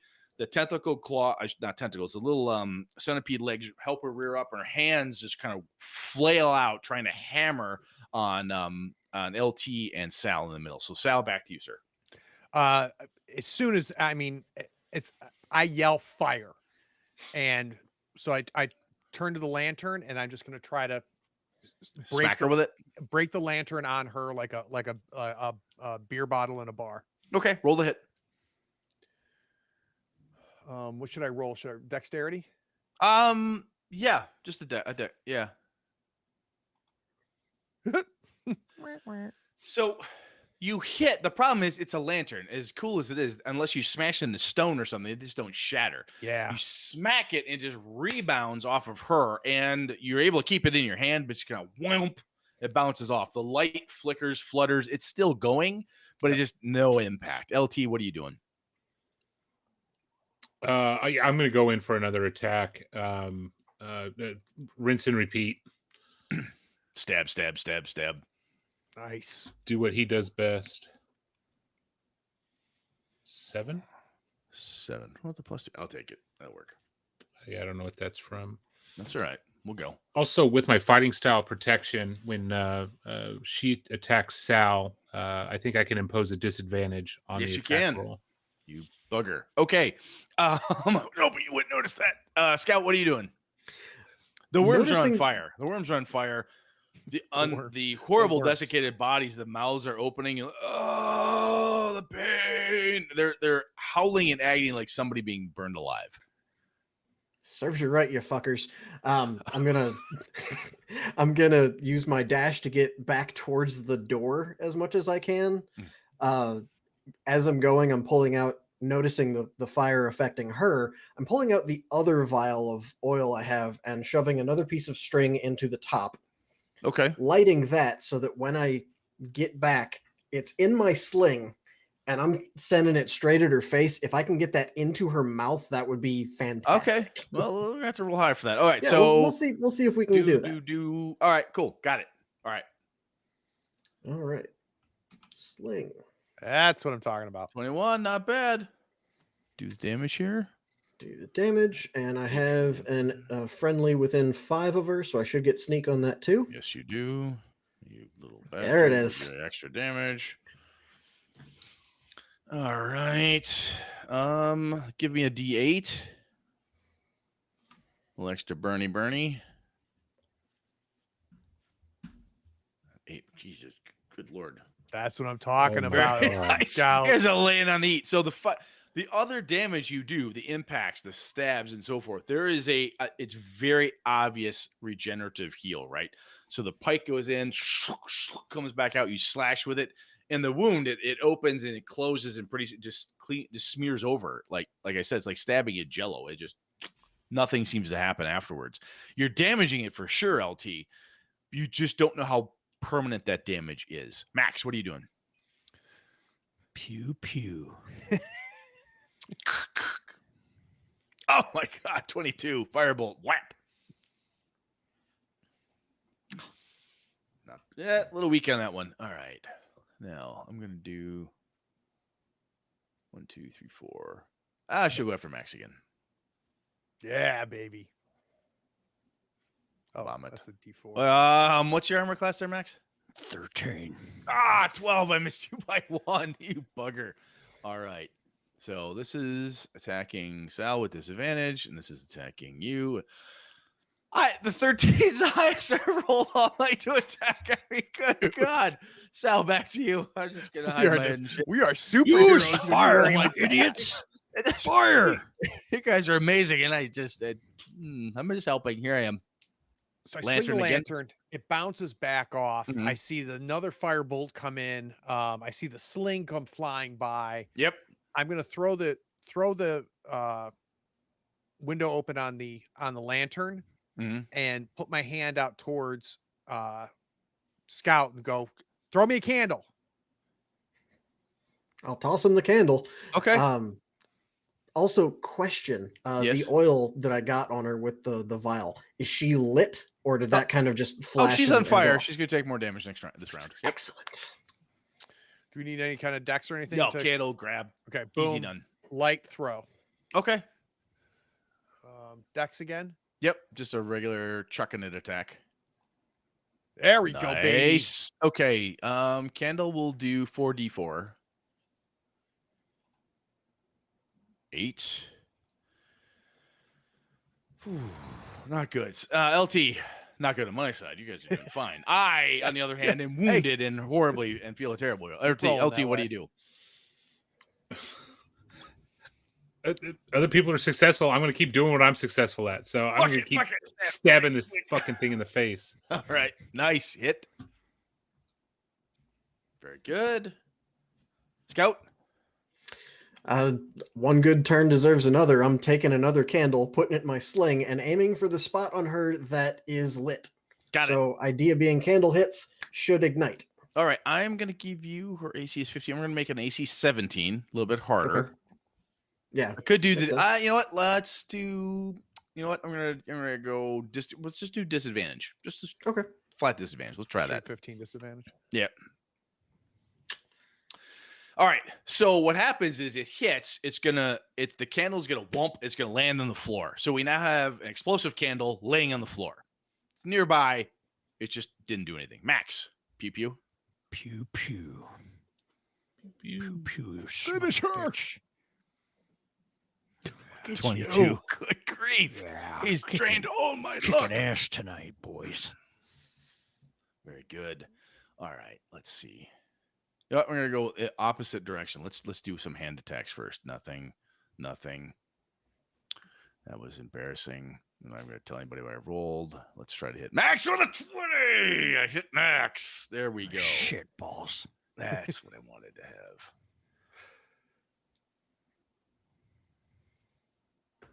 Max, you need to make a dexterity save, please, or you're going to take 13 points of damage. You'll take half if you save. Dex save. DC 10. And you roll a 9. 13 points! Max is covered in horrible viscous That goo is, that burns like I'm acid. dead. Oh, yeah, you're down. No, I'm dead. Dead? Well, I took 6 plus there's 7 left, and that's my max is 7. Oh, you're So dead. it's dead outright, right? Yep, I think so. Yep, Max is down. Shit. Oof. That acid hits Max, and he just does the shriek, and the body just this is Raiders of the Lost Ark. Melting corpse, green goo hits the floor. Max just oozes out. Oh. Sal, Oh no! vengeance for Max. Yeah. There's a candle by your feet. I was just about to say, if she's on fire, I see the candle, Mhm. pick up the candle. So another dex. Yep. Damn it. LT. Finish this, Uh, LT. I'm gonna look over at Sal and say there's 3 in my back pocket. If he needs the candles, and I'm gonna hit this bitch with the pike again. Missed. Shouldn't have Scout? called her a bitch. Damn. Scout is going to I like the way the dice sidestep. turned back on my side. So Scout saw the acid going for Max, and he was like in the middle of running over to like make sure he's okay. Sees the leftovers, and just kind of steps back, lights the candle this time, and repeats the slinging. Okay. 25 with the sling. Very nice. 44. That hits 44 right for the upside her, candle. on the right hand side of her face. Hits here, it explodes. The flesh tears off, and her body just whack hits the ground. Flop, pluck. Look at you. She's freaking dead. Sweet. Speaking of dead, as someone who doesn't play 5e, is there anything that can be done with Max? Not in Avalon, no. Okay. No kidding. not for Sean, no. No, so didn't mean to do this, folks, but so in Avalon, resurrection stuff is nigh impossible. There are no Yeah. gods. Who's gonna resurrect? Oh, you? right.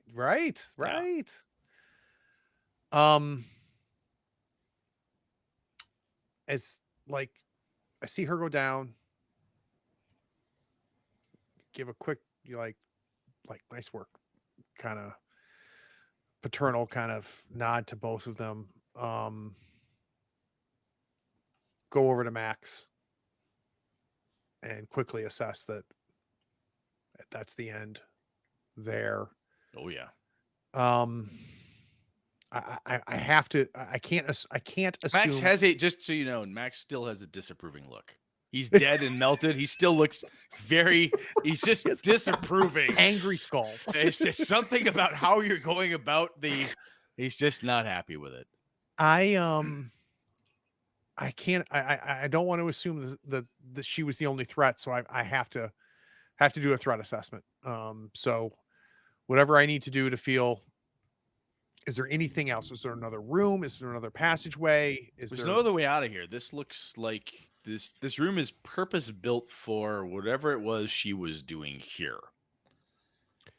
I think with LT seeing Lucian yes. over on being fed those worms, he is aware of the grimy things that need to happen to protect society. He's going to go over there and just chop this guy's head off. Okay. Make sure it doesn't come back. So when you hack the head off, right? It's on a table, so you separate it. Little nasty green slimy things pull across, pull the head right back to the body. And the body, the eyes open up, and that putrefaction, the exact same looking thing that happened to the Lucian above that Scout fought, starts to transform. Max told us what to do. Everybody out. Let's go. We're burning this down. Mm-hmm. Every candle you have, get them in your hands. Let's go. All right.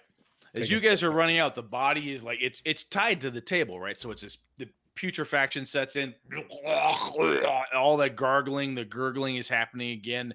It's bellowing out for its wife. It's calling its kids' names, Mary Beth. You hear the words of Runt, all the names you know. It's rising.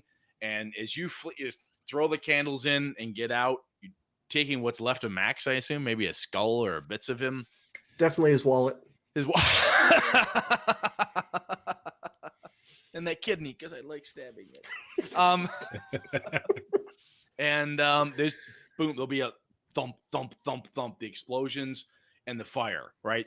If it weren't for the oil and the way the candles are made, there's not a lot of oxygen down here, right? So you're gonna burn it up pretty quick, but it's gonna torch this whole fucking place. It's gonna absolutely torch it. Excellent. You guys are now outside in the dried out section of the River Styx with what's left of Max. In a burned out room back there. You guys smell like slime, burnt hair, smoke, sulfur. And there's still this, the echoes of the voices are still there, right? You know they're not talking to you, but it just happened. So I'm imagining I'm carrying Max at this point. Do you have a bucket? I'm sorry. Let's get out of here. Let's get up. Let's get up topside. I want to give Max's body to LT and say, LT, take this back to his wife. Tell her what she's always wished for came to fruition. Max is gone. Wow. Oh my. And also no, in seriousness, as much as like I'm torn because I want to take care of Max's body, but what I have to take care of first is I have to check the blacksmith. I have to go back to where the kids are. Mm-hmm. But I do want to give the body to LT. And I'm not sure, and this is a good world building situation. Mm-hmm. What happens now with Max? Or what should be done out of respect? What would normally happen with Max, out of respect, is you take him to the Lichet, members of the Old Faith. He'd be interred within the neighborhood graveyard. They would take him there and they would bury him. However, when you arrive outside of Ronaldo's place, there's a lamplighter standing there at the street lamp, He's looking at you, smiling. And he says to you in that sepulchral voice, he says, I see you're taking care of things. Yes. Max did not make it. He did not. And we wouldn't have made it without Max. Can we get that ball back?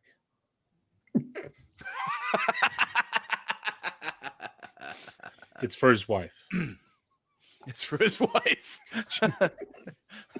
There's so many jokes. I just and I'm like, oh, no, this is too much. Yeah, we'll rewind. Go ahead. It asks you flat face, right? No eyes, needle teeth. The smile is gone. Serious tone. If you give me that, he points to Max's skull, I will owe all of you. I'm going to look to Scott. I promise you it will be put to the best possible use. I'm going to turn to Scout and to LT and try to. So when I look at you, LT, what is your reaction? I think my initial reaction's no. I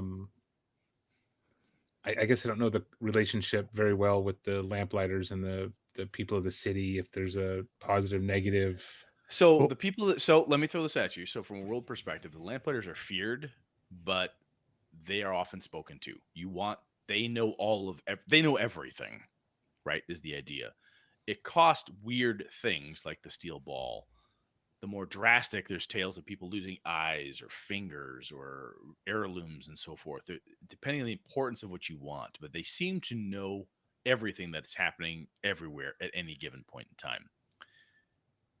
They've never been known to act in what I would say is a negative way towards Avalon in general. They never give the bad guys the data, right? Because if they could, the Assassin's Guild there'd be no problems, right? Yep. They seem to operate, and there's a phrase they use, like, may the light be with you. They're all about light. They're all about enlightening and guiding. They don't give the bad guys the insights. They don't talk to them. Those are the people that go to talk to Lamplighter that never come home. When the good guys go to talk to him. So it'd be safe to assume that his wife would at least somewhat agree with that option of, I guess we're not donating it to an evil cult for anything. Absolutely. Yeah. You're not like, well, here, Erleg, I hope then sits on your mantle. Right, okay. For him. LT is going to speak up and say, I believe you made a deal with Max in the past over a trinket. I will accept if you add that trinket so I can give that to his wife. A trade? I say to the lamplighter. We can make a trade. Scout? Scout's good with it. Like, again, grew up on the streets, has seen lamplighters definitely enough to know the people in the darkness, talk to them, don't come back. It's like idea. And especially with the lamplighter clarifying, like, it's going to be used for good and in respectful ways. Hell yeah. Give me all that kind of trade goodness so I can bring more to bear to help people on the streets.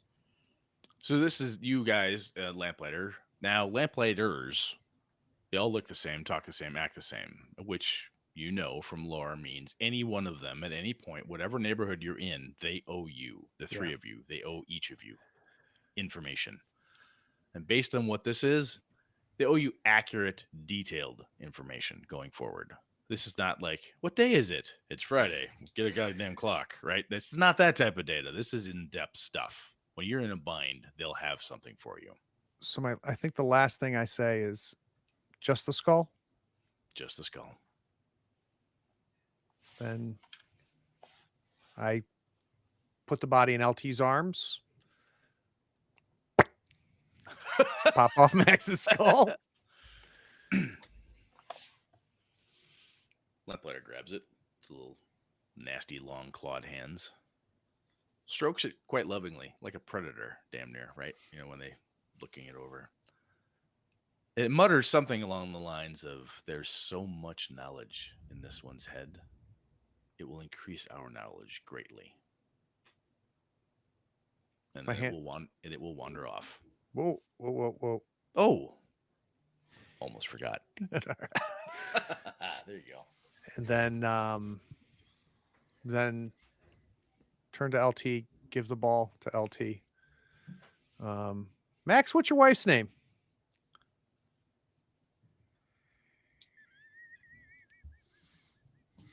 I don't know. Come on, Sean. I don't know What's if I your have her. I don't think I have my wife's All right, name. what's your husband's name? I don't think I'm married. Okay. Do you think people would want to marry Max? Do you have that's a I, really I good have point. I have a vision of an Esmeralda. Ooh, I don't know like why, but Mhm. that name is that name. When as soon as they came out, I'm like, Esmeralda is like I like the a long-suffering spouse. I like a Blanche. Like a Blanche. Ooh, Blanche is good too. Blanche. Or Yes. we can make Blanche Maxine. Blanche. How about Blanche is just your cantankerous sister? You're both miserable people, and you had nobody else but each other. Right. Yes, I like that's it. I accept. I accept. All right. So, I LT's got the body. I take the bourbon ice ball and I put it into LT's pocket and I say, "Bring this to Blanche. I need to check on Lucian's kids." So Lucian's kids are fine. They're afraid. They're nervous. The explanation occurs. Quite frankly, Mary Beth will be very dead set on the fact that she saw her mother. An inspection of Lucian's home will prove out the fact that that section of the sewer, it leads, of course, directly underneath Lucian's old place to here. So when I had said, how does it go? Where does it lead to? The one area is indeed blocked off. The other area dead ends directly underneath Lucian's place. This is how she got up and in. The hows, the whys, what exactly occurred. Some of you just didn't ask the right questions at the right time. Yep. But that's one of the many secrets that Avalon has, right? What exactly happened? We don't necessarily know, but we know for a fact that the Sons of Caius, at least for now, are stopped. This neighborhood is safe from them. You've expunged them from here. You've eliminated that threat, and you've burned it. As Max told you, the best way to eliminate them is with fire, and that's exactly what the three of you did. So that, gentleman, is a really good place to end. I do not have a third one based on that ending. So that is That's beautiful. It's kind of like a little bit of a downer type of end, you know, with Max dying, and I don't we could go post game. I could tell you some of the ins and outs, but Yeah, let's do that. In game. I don't like if you don't uncover something. If I give you just answers, then it feels unearned type of thing, and I want you to I feel like agree. you earned it. You know? No. And you know, I love the idea that in a world, and maybe it's this world someday, where we play more, now there's shit tons of stuff for us to do to try to figure out like this is could be the beginning of a whole bunch of stuff. Yeah, which is really exactly. exciting. Why are the cults here? What are they Yep, interested in? exactly. What particular That's thing in this neighborhood? Yes. What else fantastic. is in the sewers, man? So there you go. That's great. All right, we've got a ton of questions coming from the chat and discussions to happen. So let's cut to credits. We'll be right back on the other side of the Sweet. credits.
So a lot of great discussions during the credits. But Brett, let's start off with everybody watching getting their hands on this. So where do they go to get Streets of Avalon?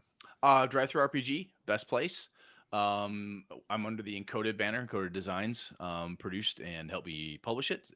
So you're looking up that way, but type in Streets of Avalon through Drive Through, and you can get it. We've got PDF versions, the print version, the combo deals, and all that stuff. I have some adventures out.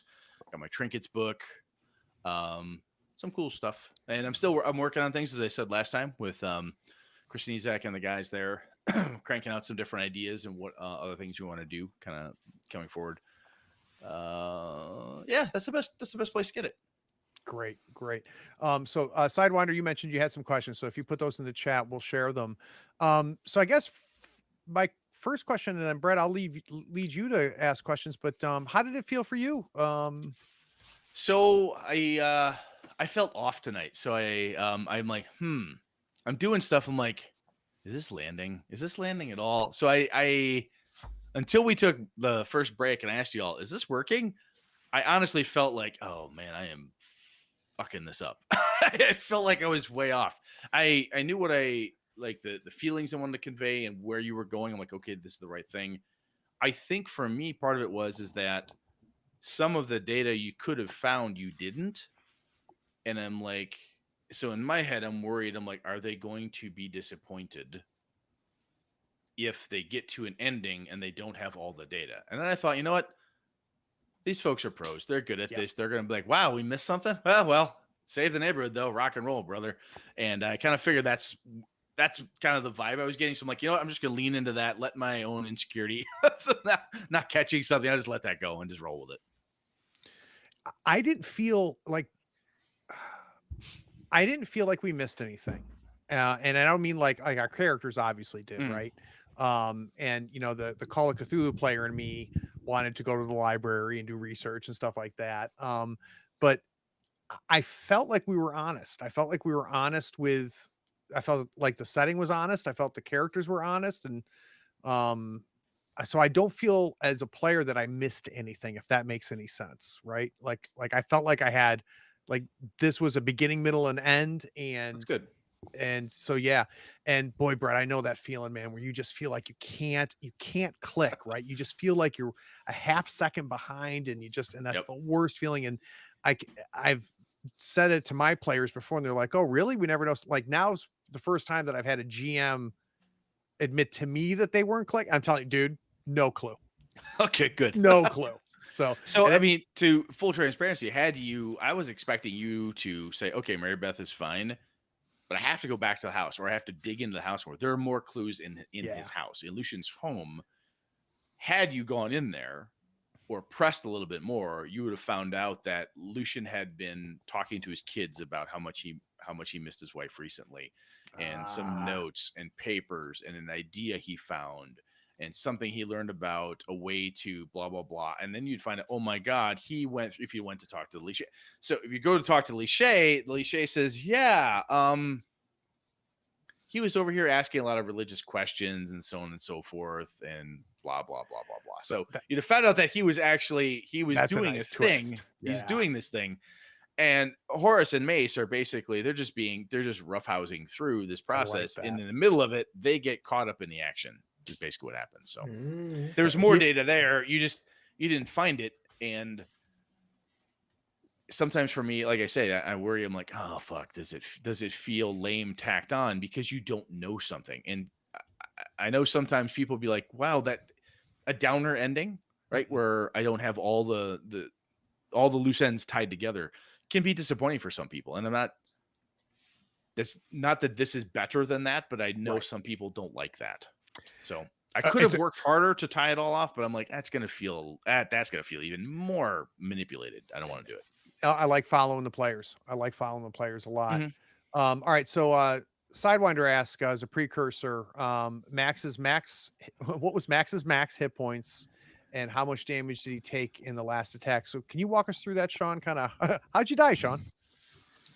So in 5e, if you take damage, so the max, it's like the It's massive damage. Massive damage rules. If you take damage and you have damage left over, and that leftover amount exceeds your maximum hit points, you die. And so that- if I have 6 and I take 13, I'd have 7 to carry over, and my max hit points was 7. So if it meets or exceeds, you're dead. If I had been healed 1 more hit point, I would have taken 7 damage. Right.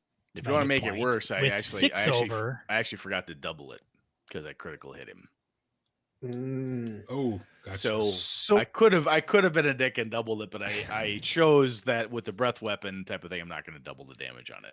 So in theory, Sean, if there was a cleric in the party, you're saying that you could have been healed during all of that and would have survived? Or somebody with a healing potion, somebody who had some kind of love and caring compassion for Sean. You healed me, and it was 6 hit points, which is fine. I wouldn't expect somebody to waste another healing potion on another a single hit point. Yeah.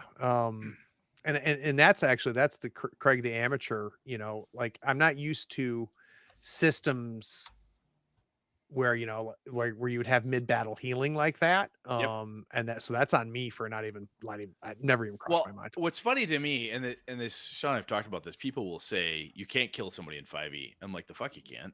Massive damage. Yeah. In my Streets of Avalon games I've run at cons, I've had a number of people die through massive damage.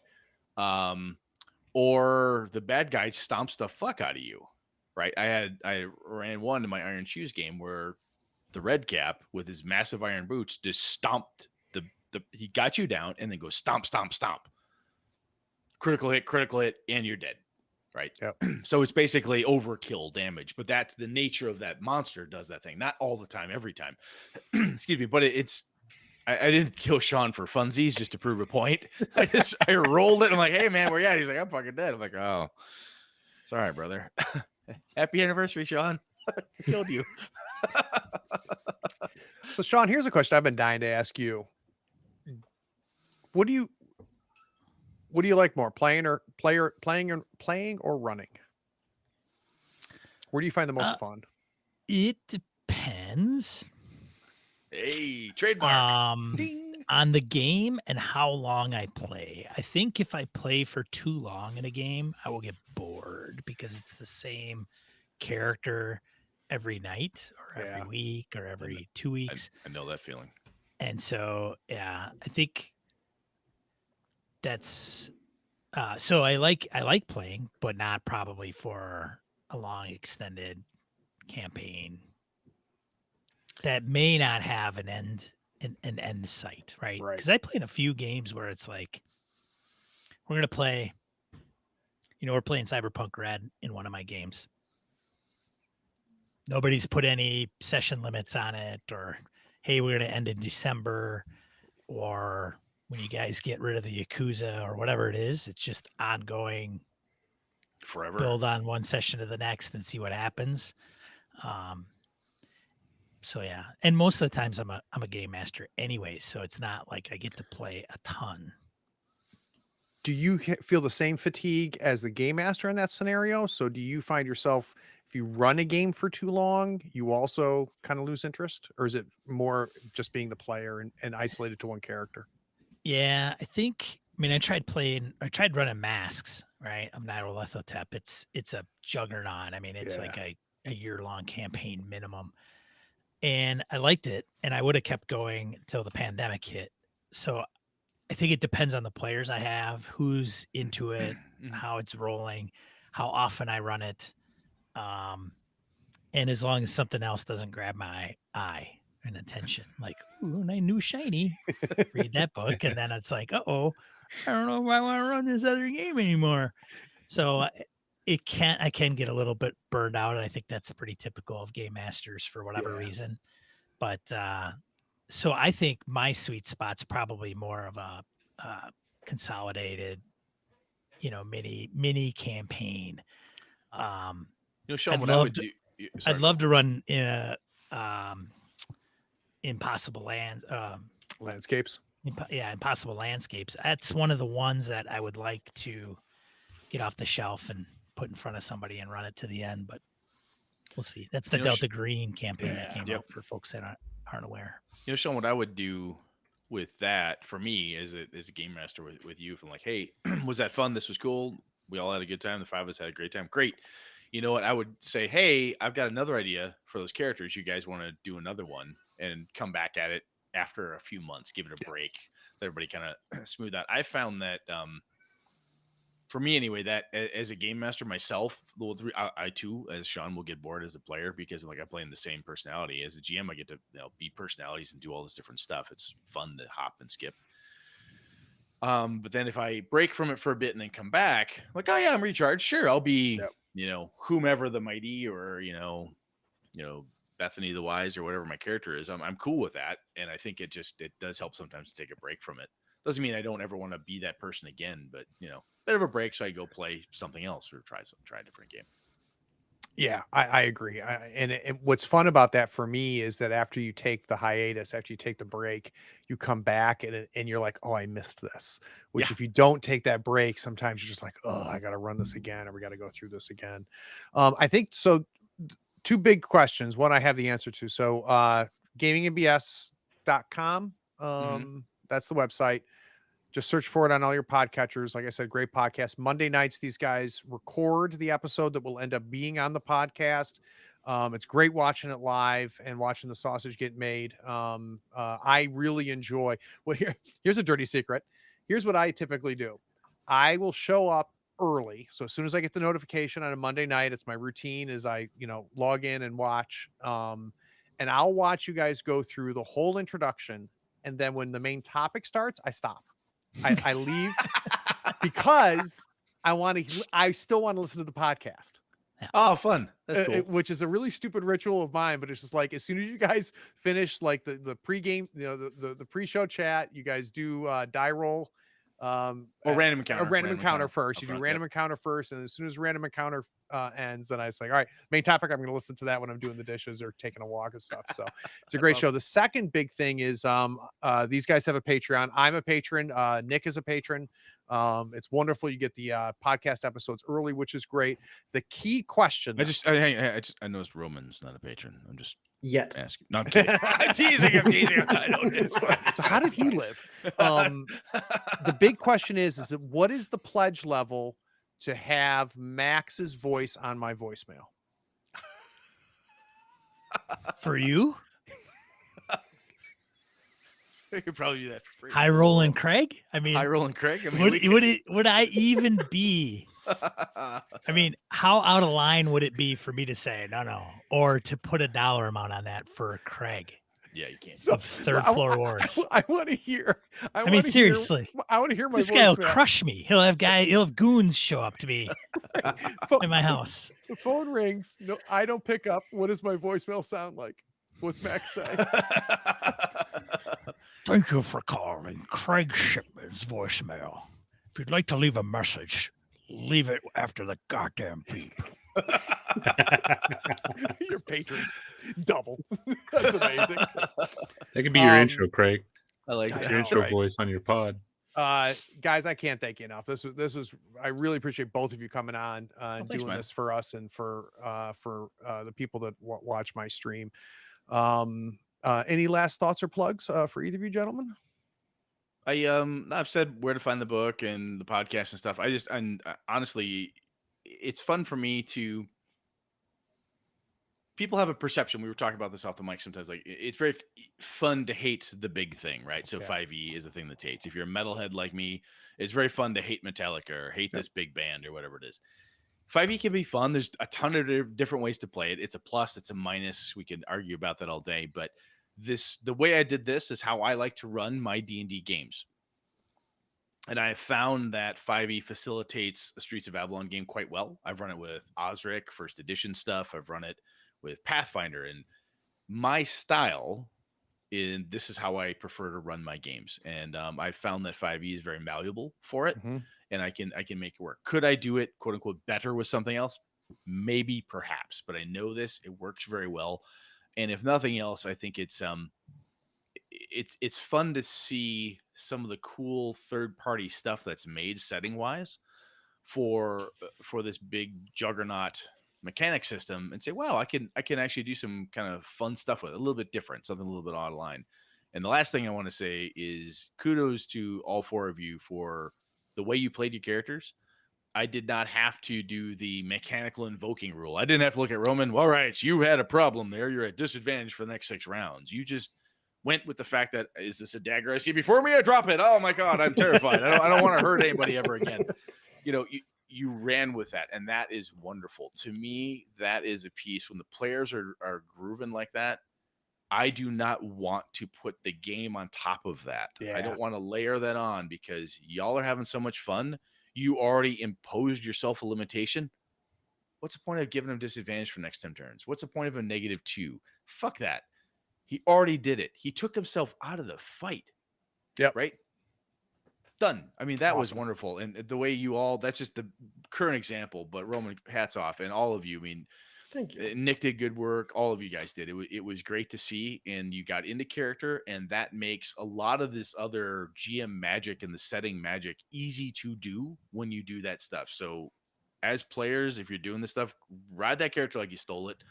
Fucking go bananas. You got stuff. Use it, get into it. You're gonna have a hell of a lot more fun. So I think that's a big lesson. Could not agree more. So, guys, we're going to go ahead and wrap it up. We're going to do a raid. We're actually going to raid friend of the show, Jared Logan, over at Stream of Blood. If you have not watched Stream of Blood, I'm giving you a huge treat. He's running Werewolf. Look at that, Brett. Oh my God. So I'll head you guys over there. Stick around for it. Let them know Third Floor Wars sent you, and make sure you follow Stream of Blood. It's one of my favorite Twitch channels that there is after Gaming and BS.